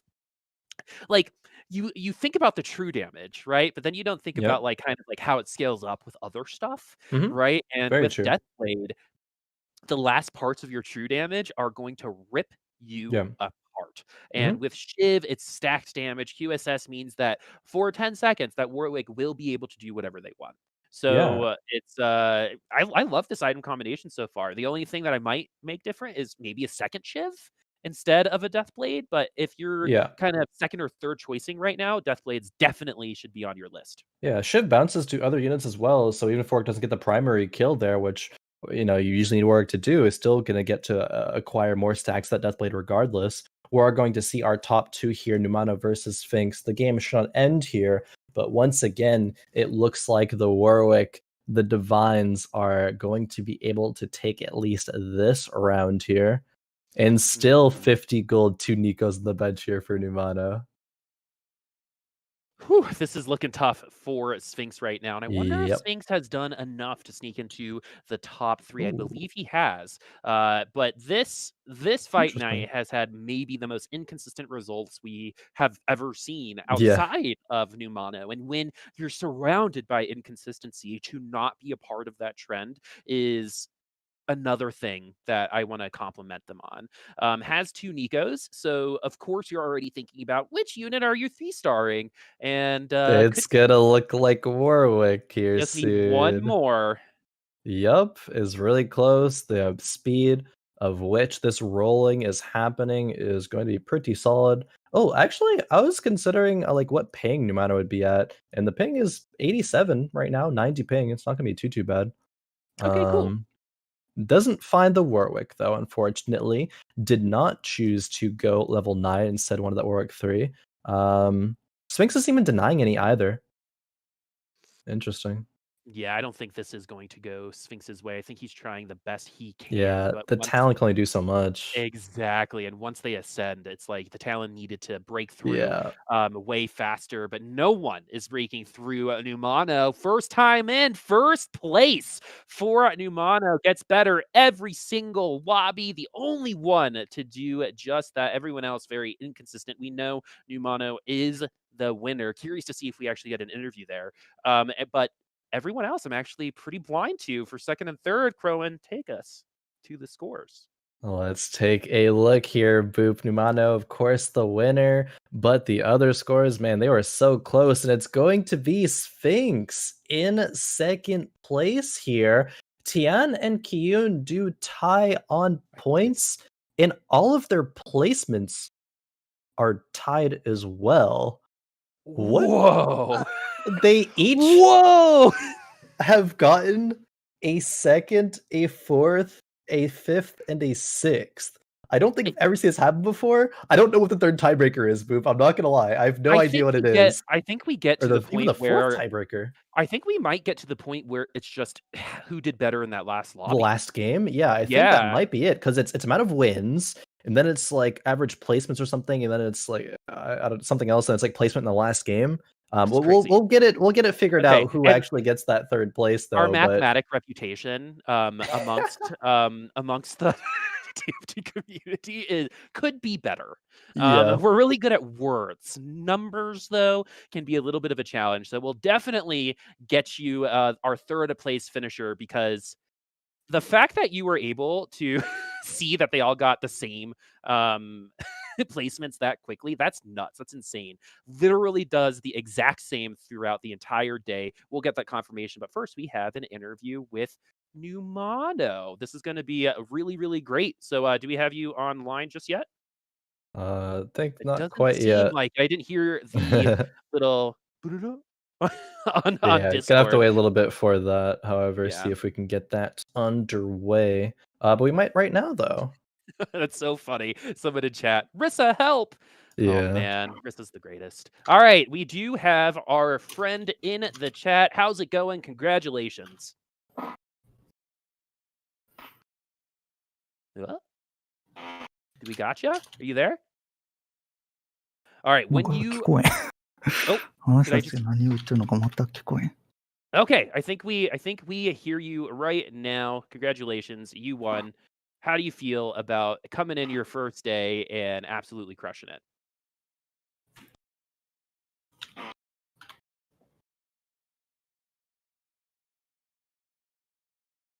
Okay. All right. So it looks like we are having some technical difficulties. I would love to maybe get like a written response a little bit later from Numano. We might bring them back now. Okay, Okay, yeah, we I can can. hear. Oh, hey, Okay. how's it Right, going? good. Thanks. I'm glad we're finally going to be able to chat with you because we love it when new people come in. And honestly, you kind of dominated here from that. It was really close in the first lobby, and then Mhm. you extended your lead. What do you kind of owe that to? Do you think it's because maybe the Divines or Khroen was really complimentary of your play style? Do you think that helped you as well? Yeah, so like coming into the tournament, I actually was determined to just play Warwick this tournament, but like the second game, I actually had to go with Ash, and I was pretty surprised that I was actually able to get through the mid game with just a chosen Ash. Like I kind of didn't expect it, so I just decided to like go to level 9, get also legendary in instead of transitioning to Warwick. Yeah, Cool, definitely. I cool. mean, it worked out super well for you that game. I noticed over the course of our games, you favored, playing a strong early game board, win streaking, and trying to go and scale into later game. After that, is that your preferred play style, or are you also comfortable with lose streaking in the early game? You didn't quite have that same performance in game number 4, but you still made it work out there, though. But yeah, is that your favorite kind of play style? I just try to play what the game is given. So like this time like I kind of got a pretty good early game. I got lots of upgrade in the early game. That's why I was able to play my strongest board. But there are times where like I just don't get any upgrades early game and I have to go lose streaks. So I'm pretty comfortable playing like either play style. Okay, cool. And one more question before I pass it back to Boop. I know this patch is a lot of Divine. You said you're coming in here wanting to play Warwick pretty much every game. But does anything else from this patch stand out to you Yeah. that maybe we don't see too many people talking about because everyone's focusing on Divine? Yeah, so I think the sharpshooters and talent comps, I felt like they do pretty decent against Warwick if they're pretty fed. Mhm. But like going into the tournament, I saw Tiaan was like pretty much playing sharpshooters only. Like I was Yeah. considering to play sharpshooters, but I don't really want to play sharpshooters being contested, so that's why I actually went for the divine comp this tournament. Oh, so that actually brings up a really good point. So we never really talk about like the prep for tournaments like this. So did you like go into everyone's streams and do some scouting to kind of see who I you were did, going up yeah. against? Yeah, I did a little bit of scouting, but I knew there are like lots of people going to play divine comp, so but I pretty much just need Warwick once. So I was pretty fine with this. So yeah, I was just like looking over other people's streaming low chess just to make sure that especially like yeah, that's pretty much it. Yeah. I Yeah. believe you might be the first person to say that here in Yeah. this interview. And so here is my last question. I love the fact that TFT can be a worldwide sport and to Mhm. build a wonderful community. What are you most thankful for when it comes to your TFT community and how they support you? I think it's a really good time to share Yeah, I some guess love to the yeah. people who helped you get here. Yeah. Especially like I want to give my shout out to my viewers. They're like I do pretty much streaming exclusively Japanese. So like there's lots of Japanese TFT players supporting me through the That's streams awesome. and not so yeah, shout out to them. That is wonderful. Crowan, off to you, man. That is going to be it for me, but congratulations on your victory. I mean, coming in first time in Fight Night and having a pretty dominant performance there, coming out, and despite, everyone wanting to play, Divines, but you did it the best and play the Warwick and even pivoted when you needed to. So just huge congratulations. We will see you, Thank you. next week. Oh, thanks. Before you go, though, can you share your Twitch, your Twitter for the viewers? So if people want to continue watching you and watching your progress before you come back next week, please share that with us. Cool. So my Twitch channel is Numano Taihashin. That's how you pronounce it. I'm pretty sure not many people can pronounce it. It's a pretty difficult one to pronounce. And my Twitter is SugarFreeChan. And yeah, I pretty much stream exclusively Japanese, but sometimes I actually stream a little bit of English just in case there's like people tuning in from other than Japan. Okay. You know, want to hear something 21st century before you head off? I was actually talking to a family member of mine who just moved here from Korea, and apparently they're learning English through Twitch, which is really scary, but also I kind of get. You know what I mean? So even if you don't speak Japanese, I still think watching international streamers is a wonderful way to I actually stuff like that. Actually, I also watched one of the Korean rank 1 guy playing Divine Comps coming into the tournament too, so that one helped me too. Cool. Well, thank you so much, and you crushed it, man. Can't wait to see what you do next week. Yeah, congratulations. Have a good night or dude. morning, evening, afternoon. Actually, I live in California, so okay, just making sure. But you have a good night, my friend, and stay safe and healthy out there. Cool. Thank you. Bye. Bye. All right, that will do it here. Numano, our first place victor for tonight. I really liked him. I did. Just gonna put that out there. You mentioning like that's the first time in an interview we've had someone say that, like they've like done like some prep work in terms of like looking forward into this tournament, and the prep work paid off. I mean, even saying watching rank 1 Korea play a bunch of Divine and played Divine super phenomenally. So Numano definitely excited to see back next week. Yeah, me too. I think he made a lot of fans today. You said it with your play. I loved that interview. He a bilingual caster that is able to build a community and then add to ours is just like one of those things that we should be appreciative of. So, and it's not just him, it's a lot of people all throughout the world. So today's kind of a community day. And this is us also saying thank you to everyone watching today and watching 4 really, really great lobbies with us today. I had a really great time, Khroen. Definitely had a great time as well. A little quick update on the 3rd place tiebreaker. It will be announced later on Twitter. So try to figure that out in the back end. Make sure we get it all right, but it will be announced later, and whoever will be invited back, you'll find it there. So go check out the Twitter. I believe it's twitter.com/giantslayer.tv? Question mark. But yeah. That is what it is. So I got it right. Didn't need to question mark myself there. Yeah, confidence, man. Confidence. Need to have some more of that. But that will do it for us here tonight. Boop had a wonderful time casting this patch. Our expectations, I think, were they were not quite to where we thought it was going to be, but in a nice way. And I think that I enjoyed all the games for tonight. Divine still a little bit strong, but we still saw some other things prove to be strong. We will definitely be on a B patch. I say definitely, but maybe we'll be on a B patch next week. We'll see. Yeah, there's one person who I assume to be on a B patch next week is what my thoughts are. But just like you said, a little bit more variety than expected, which is good. Variety is the spice of life. And once again, Khroen, I always love doing this with you. And hopefully you guys come back next week as well. That'll do it for us here tonight. Thank you very much for watching Fight Night Rising. We will see you next Thursday.